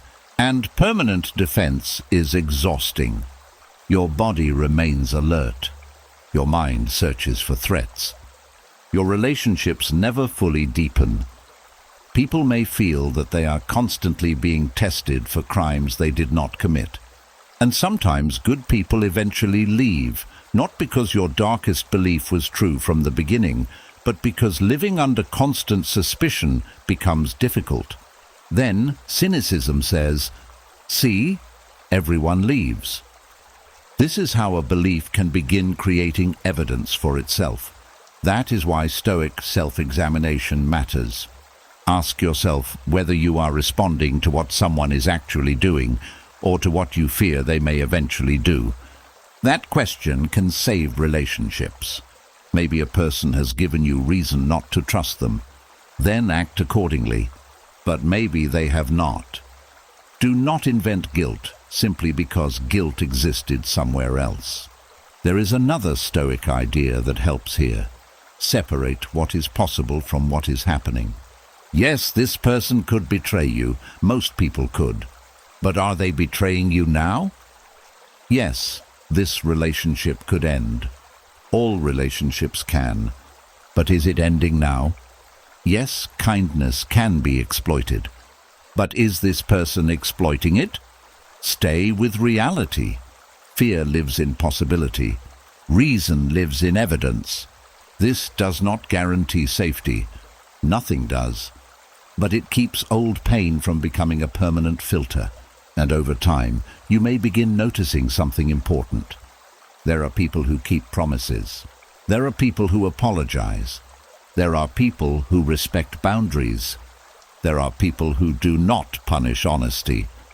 There are people who can disagree without humiliating you. There are people who take responsibility when they make mistakes. The world did not suddenly become perfect. You simply stopped allowing one person to represent everyone. That is a powerful correction. The person who betrayed you was one person. Perhaps an important person. Perhaps someone whose behavior changed you deeply. But still one person. They do not deserve to become your definition of humanity. Do not give them that much authority. If they taught you something useful, keep the lesson. If they showed you what to avoid, remember the pattern. If they revealed a boundary you need, strengthen it. but do not let their failure become your entire philosophy about love, friendship, trust, or human character. That would allow one painful chapter to write the ending of every book that comes after it. Stoicism offers something better: open eyes, clear judgment, measured trust, strong boundaries, and a heart that does not need to become hard in order to become wise.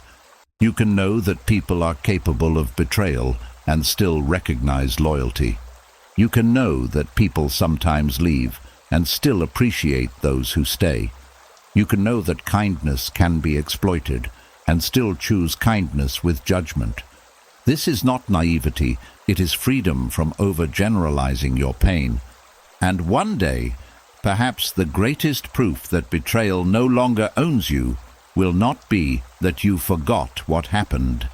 It will be that you can meet a new person without secretly asking them to answer for an old one. You will let character reveal itself. You will trust slowly when needed. You will leave when evidence requires it. You will stay when respect is real. And you will no longer confuse a painful lesson about one human being with the truth about all of humanity. And once you stop allowing one person's betrayal to define the whole of humanity, another deeper form of freedom becomes possible. You begin to see that the past can still control you even when the person is no longer present, not through their voice, not through their actions, through your reactions. A name appears. Your body changes. A place reminds you of them. Your mood drops. Someone uses a phrase they once used, and suddenly the old anger returns. A new person behaves in a harmless way, but your mind connects it to the past and prepares for danger. This is how old wounds can continue giving someone influence. They no longer need to contact you. They no longer need access to your life. The memory itself becomes enough. And if a memory can still decide how you behave today, then some part of the past is still holding the steering wheel. This is where Stoic emotional mastery becomes important. The goal is not to become numb.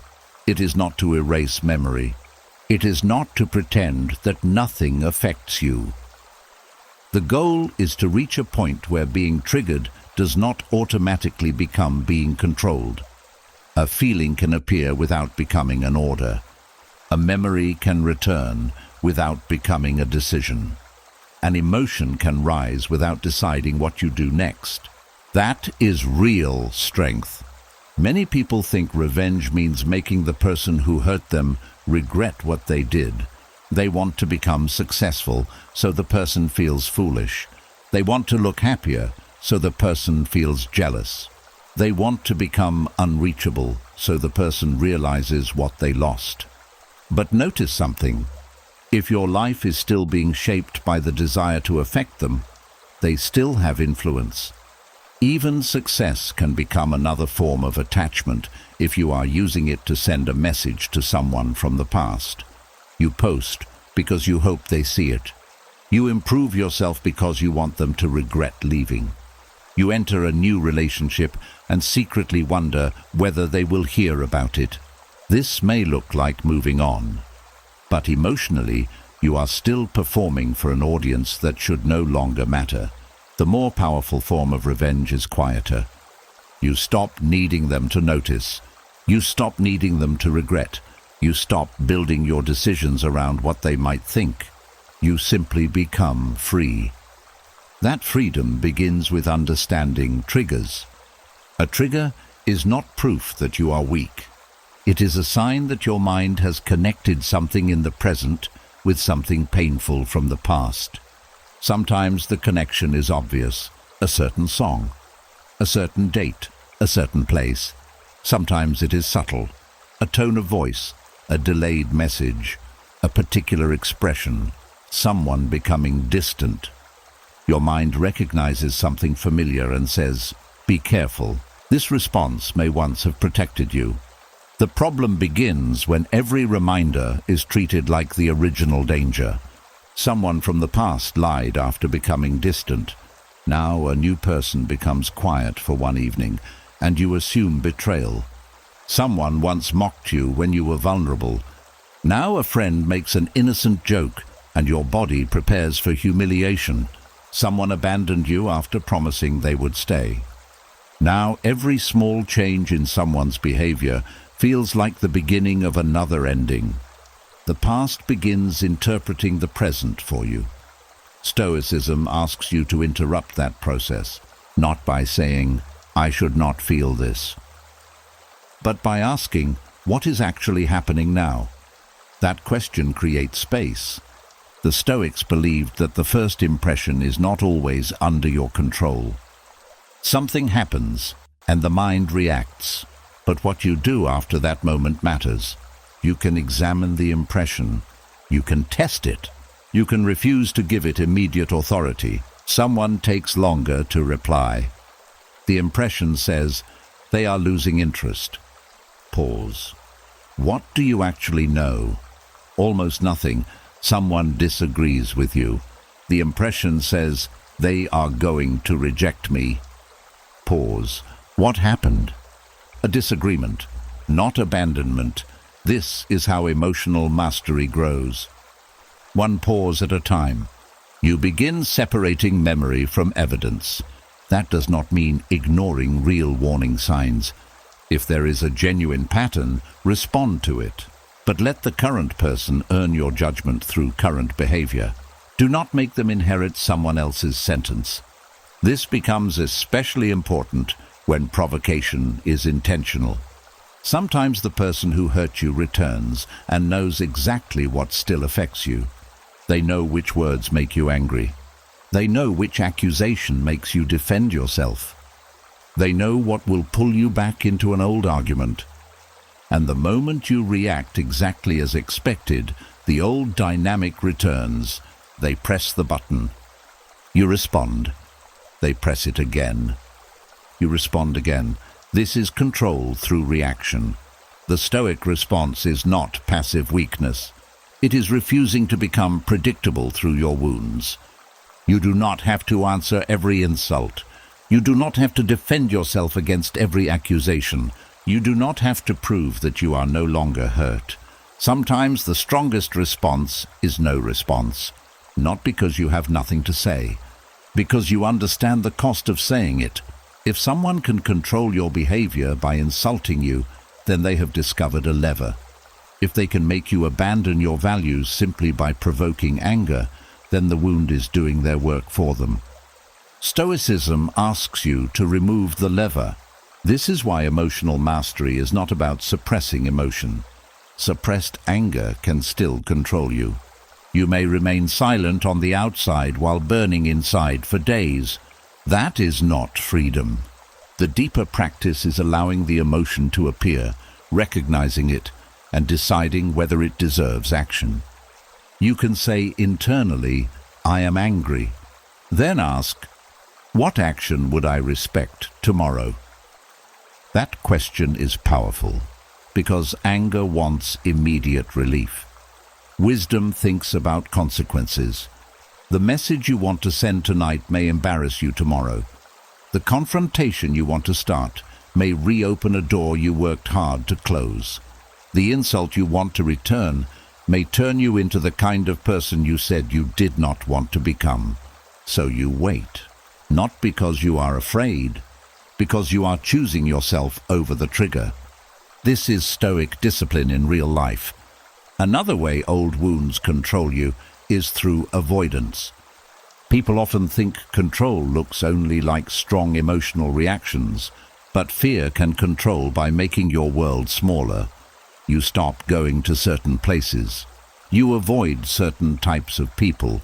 You refuse opportunities because they remind you of something painful. You stop dating. You stop trusting. You stop speaking honestly. The person who hurt you may be gone, yet your life continues shrinking around the wound. That is another form of influence. And sometimes reclaiming freedom means slowly doing things the wound taught you to avoid. Not recklessly, not before you are ready, but deliberately. You go back to the restaurant, You take the trip. You listen to the song. You wear what you like. You enter a new relationship carefully. You do the thing that once belonged emotionally to them and make it yours again. This matters because healing is not only about feeling better, it is about recovering territory. There may be parts of your life you quietly surrendered. Take them back. A place does not belong to a memory. A song does not belong to a person. An entire season of the year does not belong to what happened during one year. Your future does not belong to someone because they once hurt you. This is how triggers begin losing power. You stop treating them like commands. You allow the reminder to exist. Then you stay present. You tell yourself, that was then. This is now. Simple words, but powerful when practiced consistently. There is another layer. Sometimes you are triggered not by pain, but by the possibility of becoming happy again. This can feel strange. Peace itself may feel unsafe. You have been alert for so long that calm makes you suspicious. A healthy relationship feels unfamiliar. Someone treating you well feels almost uncomfortable. You wonder when the hidden problem will appear. This is because chaos can become familiar even when it was painful. Stoicism helps by reminding you not to confuse familiarity with truth. Something feels strange. That does not mean it is wrong. Something feels calm. That does not mean danger is coming. You can allow the present to become its own experience. And every time you do, you weaken the old association. The deeper goal is not to reach a point where nothing ever reminds you of them. That may be unrealistic. The goal is to reach a point where reminders no longer rearrange your life. You hear the name. You notice the feeling. Then you continue your day. You see the place. You remember. Then the memory passes. Someone mentions the past. You do not collapse into it. This is emotional independence. And perhaps this is the most powerful revenge available to you. Not making them jealous. Not making them suffer. Not proving that you won. Becoming unreachable through the wounds they once created. Their name no longer changes your decisions. Their opinion no longer changes your worth. Their provocation no longer controls your mouth. Their memory no longer controls your body for the rest of the day. Their absence no longer dictates how close you allow others to come. This is when they truly lose influence. They may still exist, the memories may still exist, but the control is gone, and that is a different kind of victory.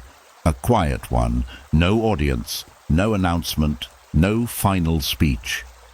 You simply notice one day that something which once would have ruined your evening now passes through your mind and disappears. You do not chase it. You do not fight it. You do not obey it. That moment is worth more than revenge. Because revenge still needs the other person. Freedom does not. And Stoic mastery begins the day you realize that no old wound has the right to keep making present decisions on your behalf. And once you become less controlled by old wounds, another form of pain may come into view. Not the pain of what happened, but the pain of what never happened. Sometimes you are not grieving a person, you are grieving a future, the home you thought you would share, the trips you thought you would take, the years you believed you would grow old together, the apology you thought would eventually come. The version of the relationship you kept believing was still possible, and when that future disappears, the grief can feel strange because you are mourning something that never fully existed. But the pain is still real. You can lose a future before you ever get to live it. That is one of the most neglected forms of grief. You may look back and realize that much of what kept you attached was not the present relationship. It was the promise of what it could become. You stayed because you believed things would improve. You forgave because you believed they would finally change. You tolerated confusion because you believed clarity was coming. You accepted today because tomorrow was supposed to be better. And when the relationship finally ends, you are forced to grieve not only what was. You must also grieve what you were waiting for.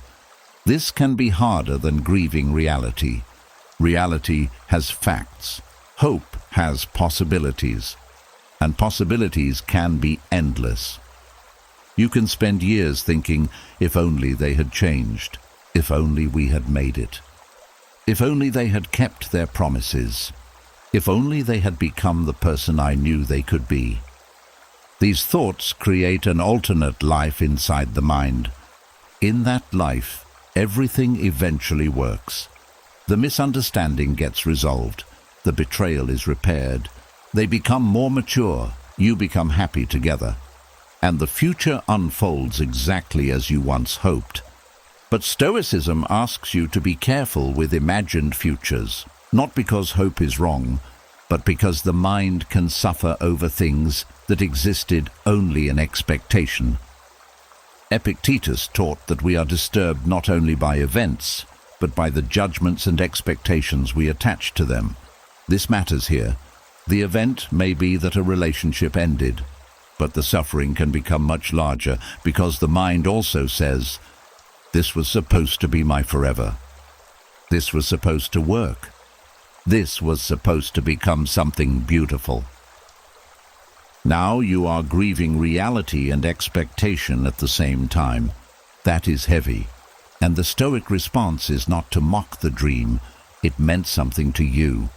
Honor that. You believed in it. You invested in it. You shaped decisions around it. You may have sacrificed for it. Of course, losing it hurts. But honoring the dream is different from continuing to live inside it after reality has moved on. There comes a point where hope for the old future becomes resistance to the life that is actually available. And that is where acceptance becomes necessary. Acceptance does not mean saying, "I never wanted that." It means saying, "I wanted it deeply, and it is not the life I have." That sentence can be painful, but it is clean. It stops the mind from negotiating with a future that no longer exists. Sometimes the future you grieve is very specific. Marriage, children, retirement together, a shared business, a home, a family structure, a friendship you thought would last for life. Maybe you had already pictured ordinary moments, birthdays, holidays, Sunday mornings, growing older. Those images can feel almost like memories, even though they never happened. That is why their loss can hurt so much. The mind rehearsed them many times. Emotion was already attached to them. So when the future disappears, it can feel as though something has been taken from you. In one sense, it has. But there is a danger in treating the imagined future as the only meaningful future you could have had. That is where grief can turn into hopelessness. You start thinking, that was my chance. That was the life I was supposed to have. Nothing else will feel the same. Perhaps nothing else will feel the same. But different does not mean empty.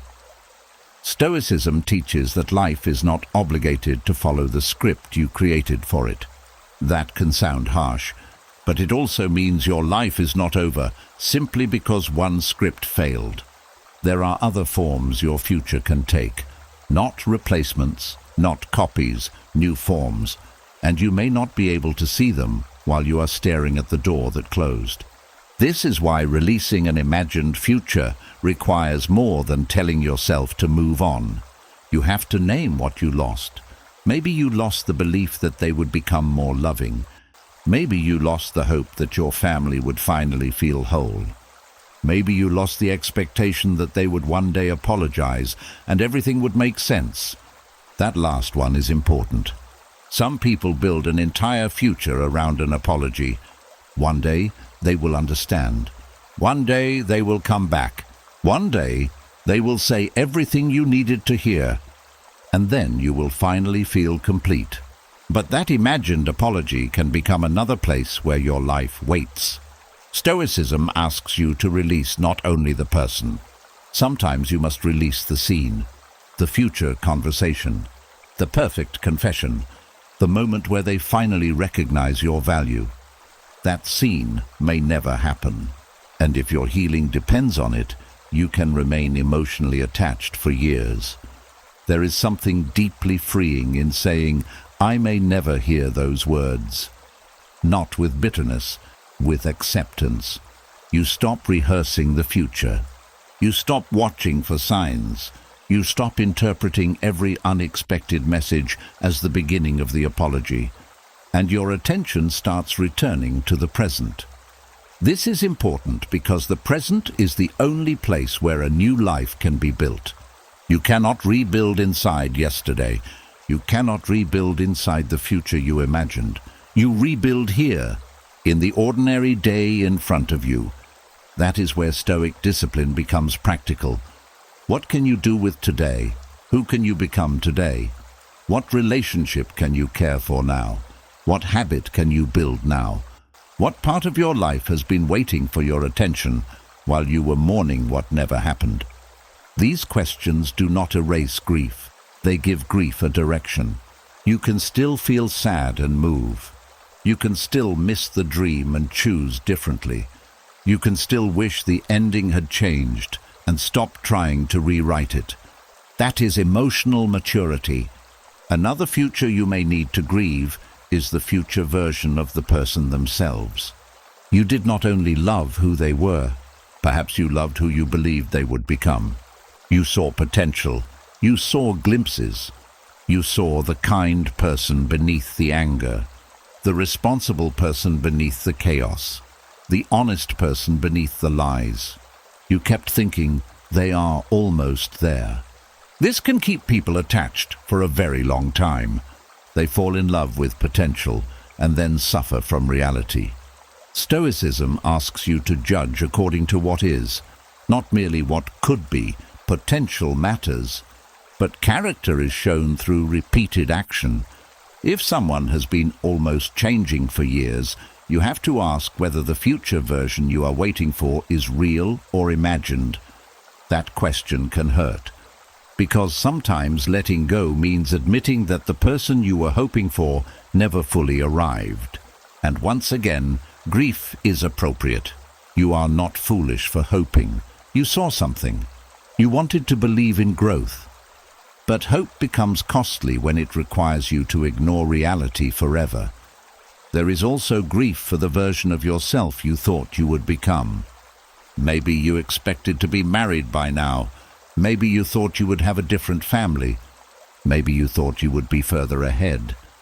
The lost relationship may make you feel as though your entire life timeline has been destroyed. This can create panic. You compare yourself. You think you are late. You believe the future has become smaller. Stoicism challenges the idea that your worth depends on following a particular timeline. Life does not become meaningless because it changed shape. A delayed future is not automatically a failed future. A different life is not automatically a lesser life. You may need to release the person you thought you would be at a certain age. That too can be grief. But then you return to what is still possible. This moment. These choices. This character. The Stoics focused on using what is present rather than mourning endlessly over what is absent. That does not mean they denied loss. It means they refused to surrender the present to it. You can practice the same thing. You can say, I wanted that life. Then also say, this is the life I have now. Both can be true. You can feel sorrow without making sorrow your permanent home. There is also a subtle kind of loyalty that can keep you tied to an old future. You may feel guilty for building something new, as though becoming happy with someone else betrays what you once hoped for, as though changing your dream means the old relationship meant nothing, but moving forward does not erase what mattered. A chapter can be meaningful and still end. A dream can be sincere and still be replaced. A person can matter to you and still not belong in your future. This is one of the quieter Stoic lessons. Impermanence does not make something worthless. The fact that something ended does not mean it was meaningless. And the fact that you create something new does not mean the old hope was false. It simply means life continued. That is what life does. Sometimes the future you imagined has to die, so the future you never imagined can begin. You may not like that sentence when grief is fresh. It may feel too hopeful. That is fine. You do not need to feel inspired. You only need to stop insisting that the lost future was the only one worth having. Leave some space for what you cannot yet see. Stoicism does not promise that the new future will be better in every way. It asks you to meet it with courage. Whatever comes, meet it. Whatever remains, use it. Whatever is gone, stop demanding that it return before you live. And over time, the imagined future begins losing its grip. You stop seeing every new possibility as a poor replacement. You stop comparing reality to the life that existed in your head. You stop waiting for the person who never arrived. You stop rehearsing the apology that may never come. And the present starts feeling less like the place where your dream died. It begins feeling like the place where your life still exists. That is acceptance. Not forgetting, not pretending, not saying the dream did not matter. Just loosening your hands around a future that was never guaranteed. You can grieve it, honor it, thank it for what it taught you, then release it. Because sometimes the life that hurts most to lose is the life you never actually lived. And sometimes the deepest freedom begins when you stop waiting for that life to return and finally become available to the one that is still here. And once you begin releasing the future you thought you were going to have, another kind of clarity becomes possible. You can finally look at the person who hurt you without needing to turn them into something larger than they are. They were wrong. That may be true. They may have lied. They may have betrayed you. They may have acted selfishly. They may have failed you at a moment when you needed honesty, loyalty, or care. But there is a difference between saying what they did was wrong and saying they are completely evil. That difference matters more than it seems, because when pain is fresh, the mind often wants simple categories: good person, bad person, victim, villain, right, wrong. It feels easier that way. If they become a monster in your mind, then you never have to feel confused about what happened. You never have to hold two truths at once. You never have to admit that someone could have loved you in some ways and still harmed you in others. You never have to admit that a person can have good qualities and still make destructive choices. But Stoicism asks for something more mature. It asks you to see clearly without exaggerating. You do not need to make someone worse than they were in order to justify your pain. That is important. If they betrayed you, betrayal was enough. If they lied, the lie was enough. If they repeatedly disrespected you, that pattern was enough. You do not need to add cruelty that did not happen.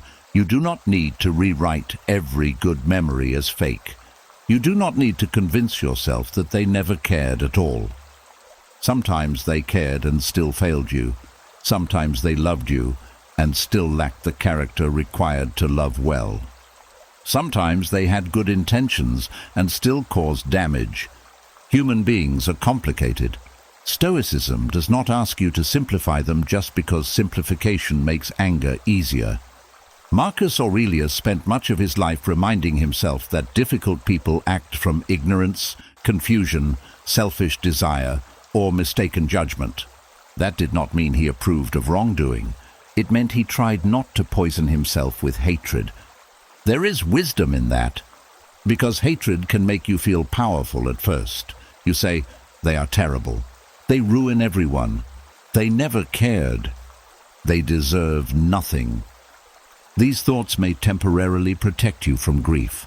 Anger feels stronger than sadness. Contempt feels safer than longing. But if you build your healing around hatred, you remain emotionally tied to the person. You still think about them. You still react to them. You still define yourself in opposition to them. Your identity becomes, I am the one they hurt.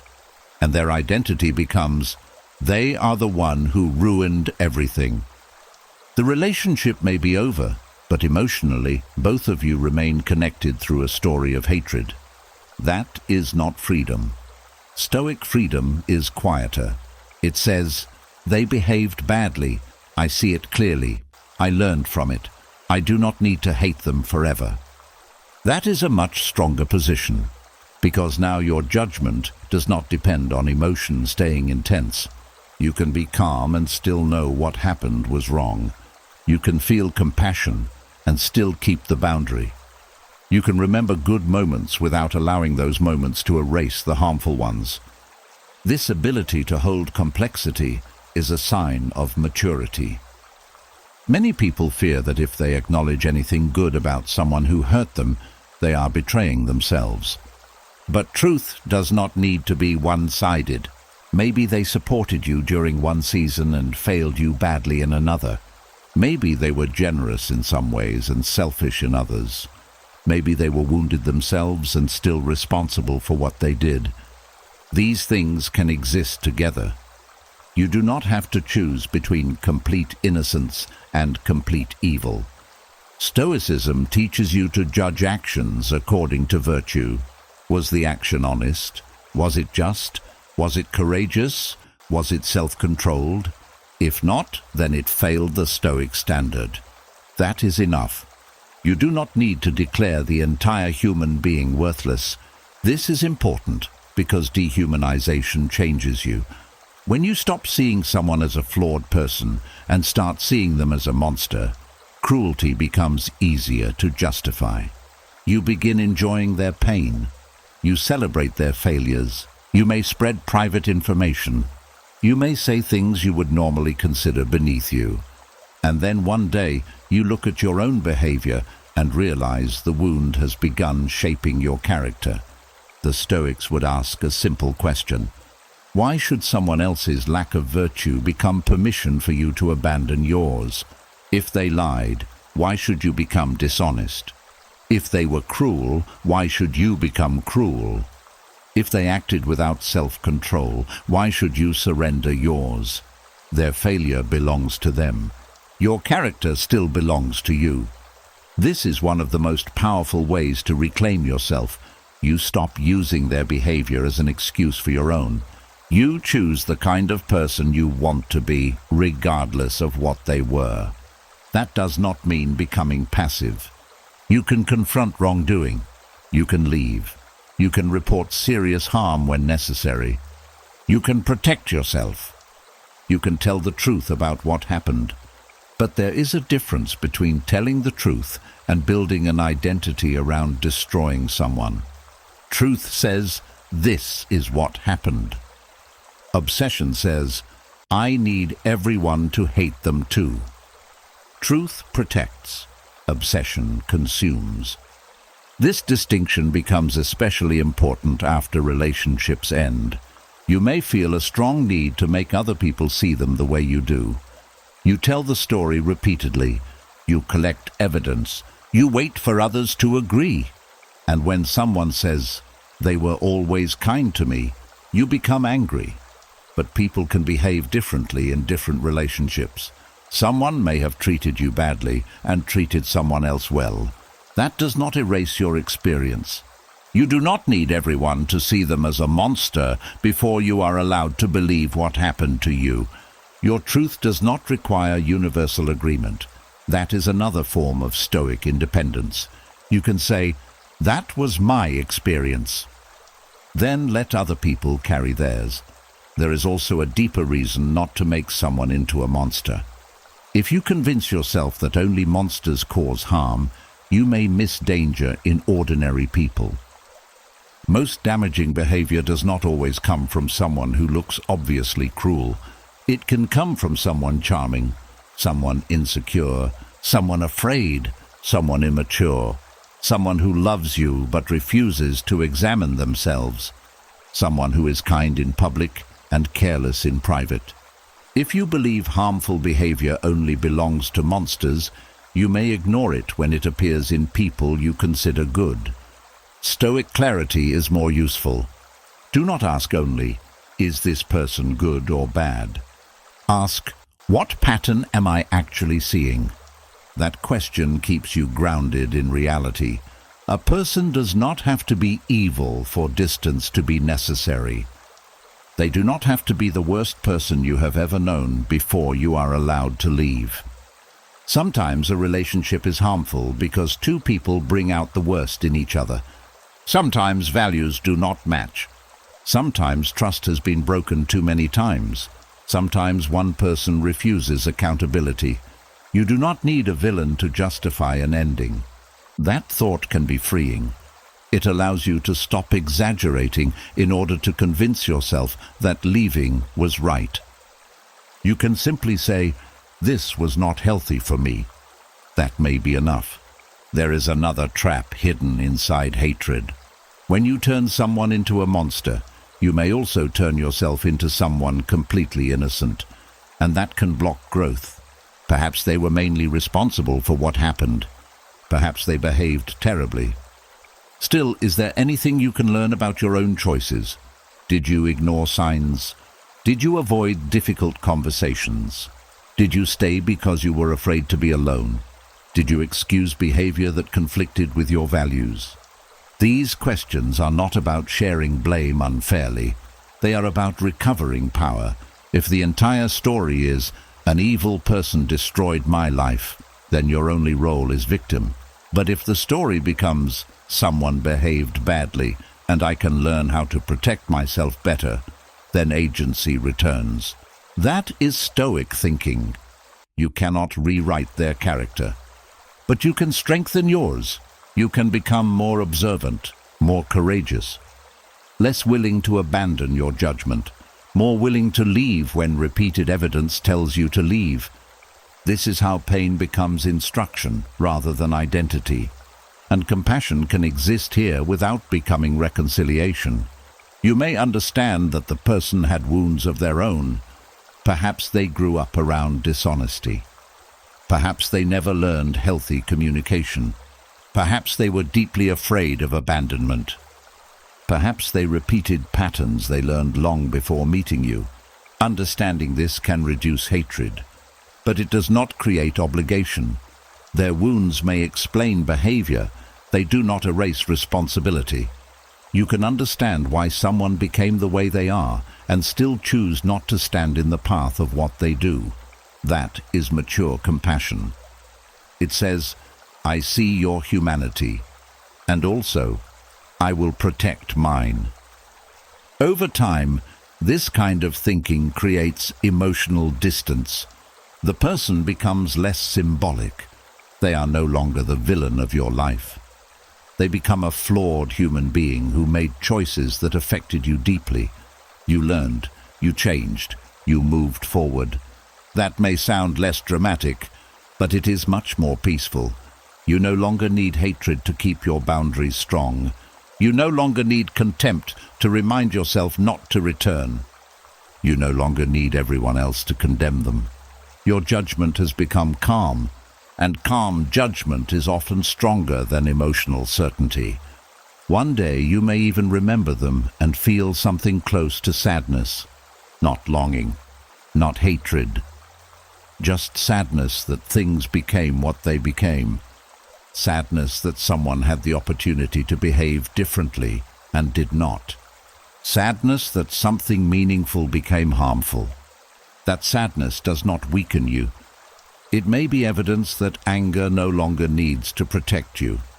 This is where Stoic moral clarity becomes powerful. Wrong is still wrong. Betrayal is still betrayal. Cruelty is still cruelty. You do not soften the facts. You simply refuse to destroy your own peace by turning another human being into an object of permanent hatred.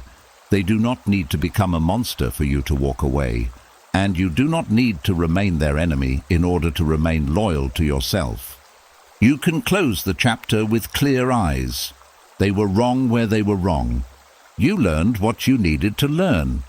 And now their character no longer needs to occupy the center of yours.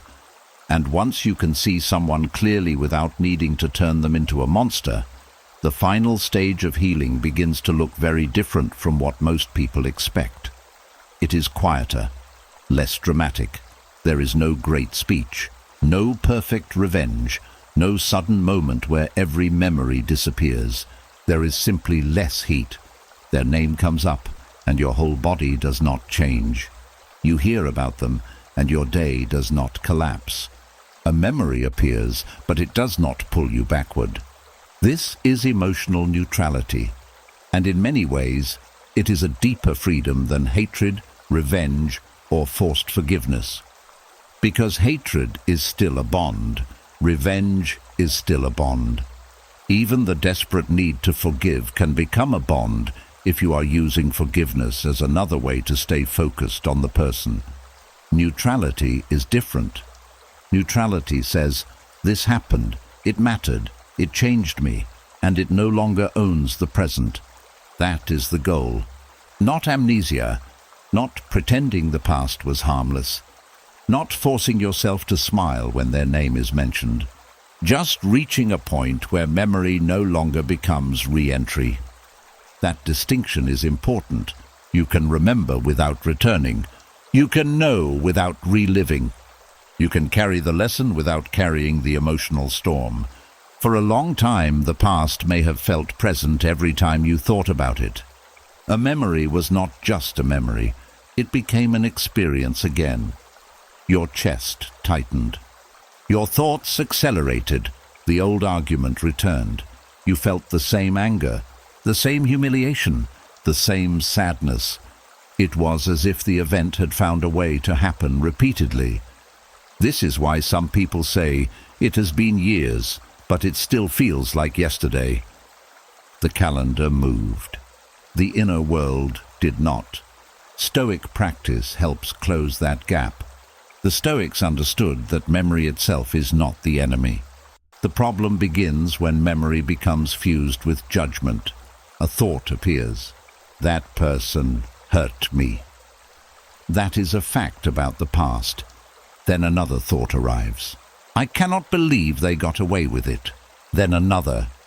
They ruined so much. Then another.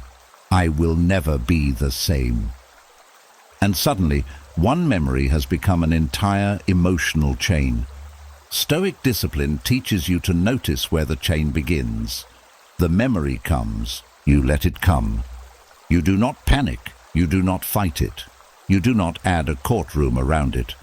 You simply recognize that belongs to the past. This does not happen perfectly.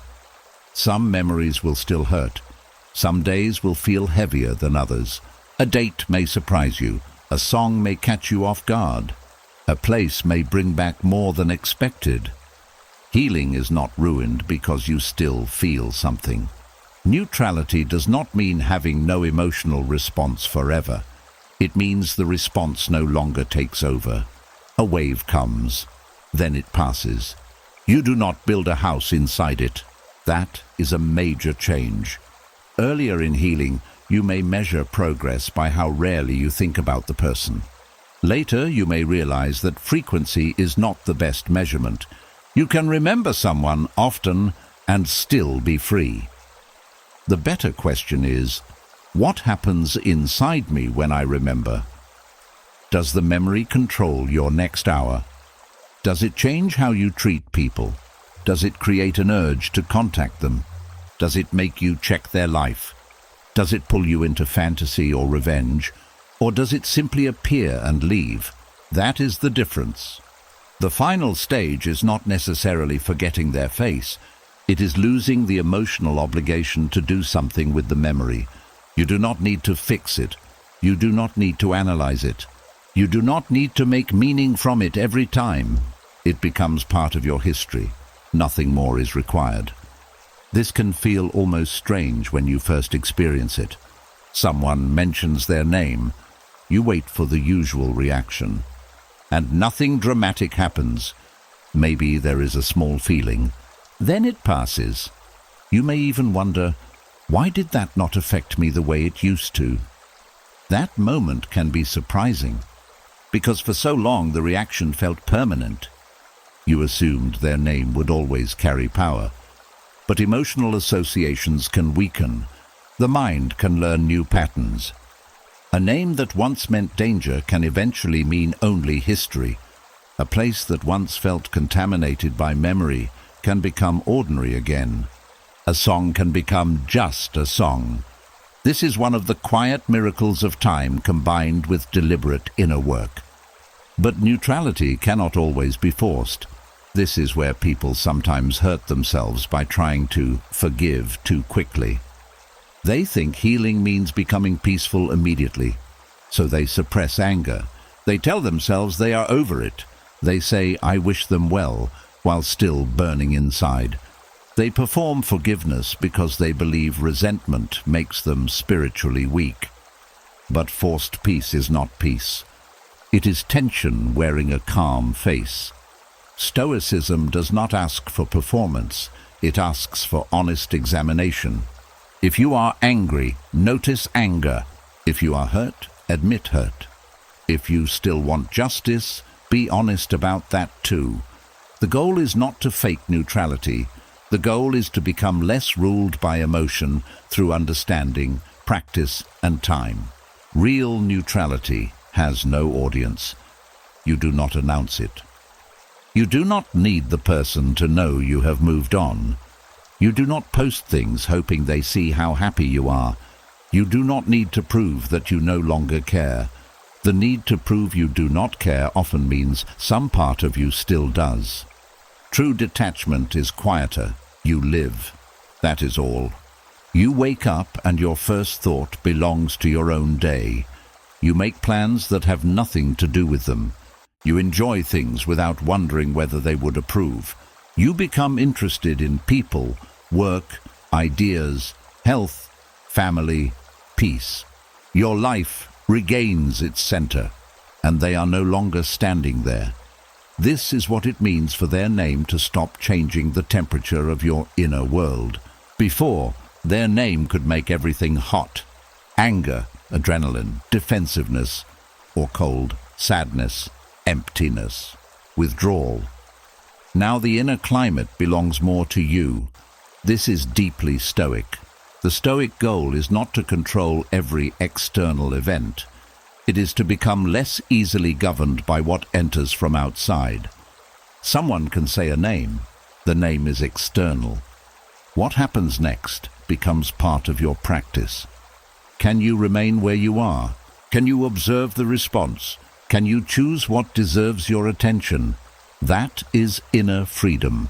And this freedom is stronger than revenge. Revenge still needs their suffering. Neutrality needs nothing from them. Revenge says, "I will feel better when they lose." Neutrality says, "What happens to them is no longer central to my peace." Revenge watches. Neutrality returns to life. This is why revenge often feels powerful, but keeps attachment alive. You may dream of becoming so successful that they regret losing you. But if your success is built around their regret, their opinion still matters. You may want to become happier than them, but if you are measuring happiness against theirs, they are still part of the measurement. Neutrality removes the scoreboard. You stop asking who won. The relationship is over. There is no game left to win. This is also deeper than forced forgiveness. You may never feel warmth toward them. That is fine. You may never want reconciliation. Also fine. You may never understand why they did what they did. Still fine. Neutrality does not require emotional beauty. It requires less attachment. You can say, "I do not hate them. I do not want them back. I do not need anything from them." There is enormous peace in that sentence. The past becomes an event rather than an identity. You stop introducing yourself internally through what happened. You stop explaining every current difficulty through them. You stop thinking of your life as before them and after them. Eventually, they become one chapter among many. Important, perhaps. Painful, perhaps. But not the whole book. This is where your identity begins expanding again. You are not only the person who was betrayed, you are also the person who learned, the person who rebuilt, the person who created new relationships, the person who developed stronger boundaries, the person who discovered what peace feels like, the person who became more careful without becoming closed, the person who continued. This matters because wounds can make identity narrow. For years, you may organize your story around the harm, but healing adds new evidence, new experiences, new relationships, new joys. Eventually, the old event occupies less percentage of the whole. It is still there, but the life around it becomes larger. This is one of the best ways to understand healing. You do not necessarily make the memory smaller, you make your life bigger. A painful event that once filled your entire emotional world begins occupying one small corner. You have other things now, people who treat you well, skills you developed, places you went, days that had nothing to do with the past, moments of laughter you never expected to have again. The wound did not vanish, it lost its monopoly. And one of the final changes may be compassion. Not necessarily compassion for the person, compassion for yourself. You look back at who you were during the worst period and no longer feel embarrassed. You understand why you struggled. You understand why you stayed, why you hoped, why you returned, why it took time to leave emotionally even after leaving physically. You stop attacking that earlier version of yourself. This creates another kind of neutrality. The past becomes something you can look at without turning against yourself. That is important. Sometimes people stop hating the person who hurt them, but continue hating themselves for allowing it. Then the wound simply changes direction. Stoicism asks for honest responsibility without endless punishment. If you made mistakes, learn. If you ignored signs, remember. If you abandoned your own judgment, strengthen it now. But do not keep humiliating the person you used to be. They were learning. You are here partly because they survived long enough for you to become wiser. Honor that. And eventually, you may reach a day when you hear the name and feel almost nothing. Do not mistake that for coldness. It is not necessarily emotional death. It may be integration. The event has found its proper place. Past, not present. History, not destiny. Lesson, not identity. This is where the Stoic idea of control becomes deeply personal. You cannot control the fact that the person existed. You cannot control what they did. You cannot control whether memory occasionally returns. But you can continue training your relationship to the memory. You can refuse to feed it unnecessarily. You can return attention to the current moment. You can build a life that gives the past less room to dominate. And one day, without a dramatic announcement, you realize you are no longer trying to heal from them. You are simply living. That may be the final stage. Not forgetting, not winning, not watching them fail, not proving that you forgave, just living without their memory constantly asking something from you. Their name can exist. Their history can exist. What happened can remain true. And still, the room inside you stays the same temperature. Calm, steady, yours. You may never receive the apology. You may never hear them admit what they did. You may never see life punish them in the way you once hoped. But after everything we have walked through, one truth remains. Your healing does not have to wait for their honesty. You can stop putting the past on trial. You can stop asking them to confirm your memory. You can stop carrying their voice inside your head. You can grieve the future that never came, rebuild the parts of yourself that were damaged, protect your boundaries, and learn to trust without letting one betrayal become your view of the whole world. And eventually, something changes. Their name no longer controls your mood. Their silence no longer feels like a verdict. Their success no longer feels like injustice. Their memory no longer becomes your present. That is Stoic freedom. Not forgetting what happened, not pretending it was acceptable, not becoming cold. Simply reaching a point where the person who hurt you no longer gets to keep hurting you through your own thoughts. If this journey spoke to something you have been carrying, leave this sentence in the comments. My peace no longer needs their apology. Let it be more than a comment. Let it be a decision. And if you want more Stoic wisdom to help you protect your peace, rebuild your inner strength, and let go of what you cannot control, subscribe to the channel. The past may explain some of your scars, but it does not get to decide the rest of your life.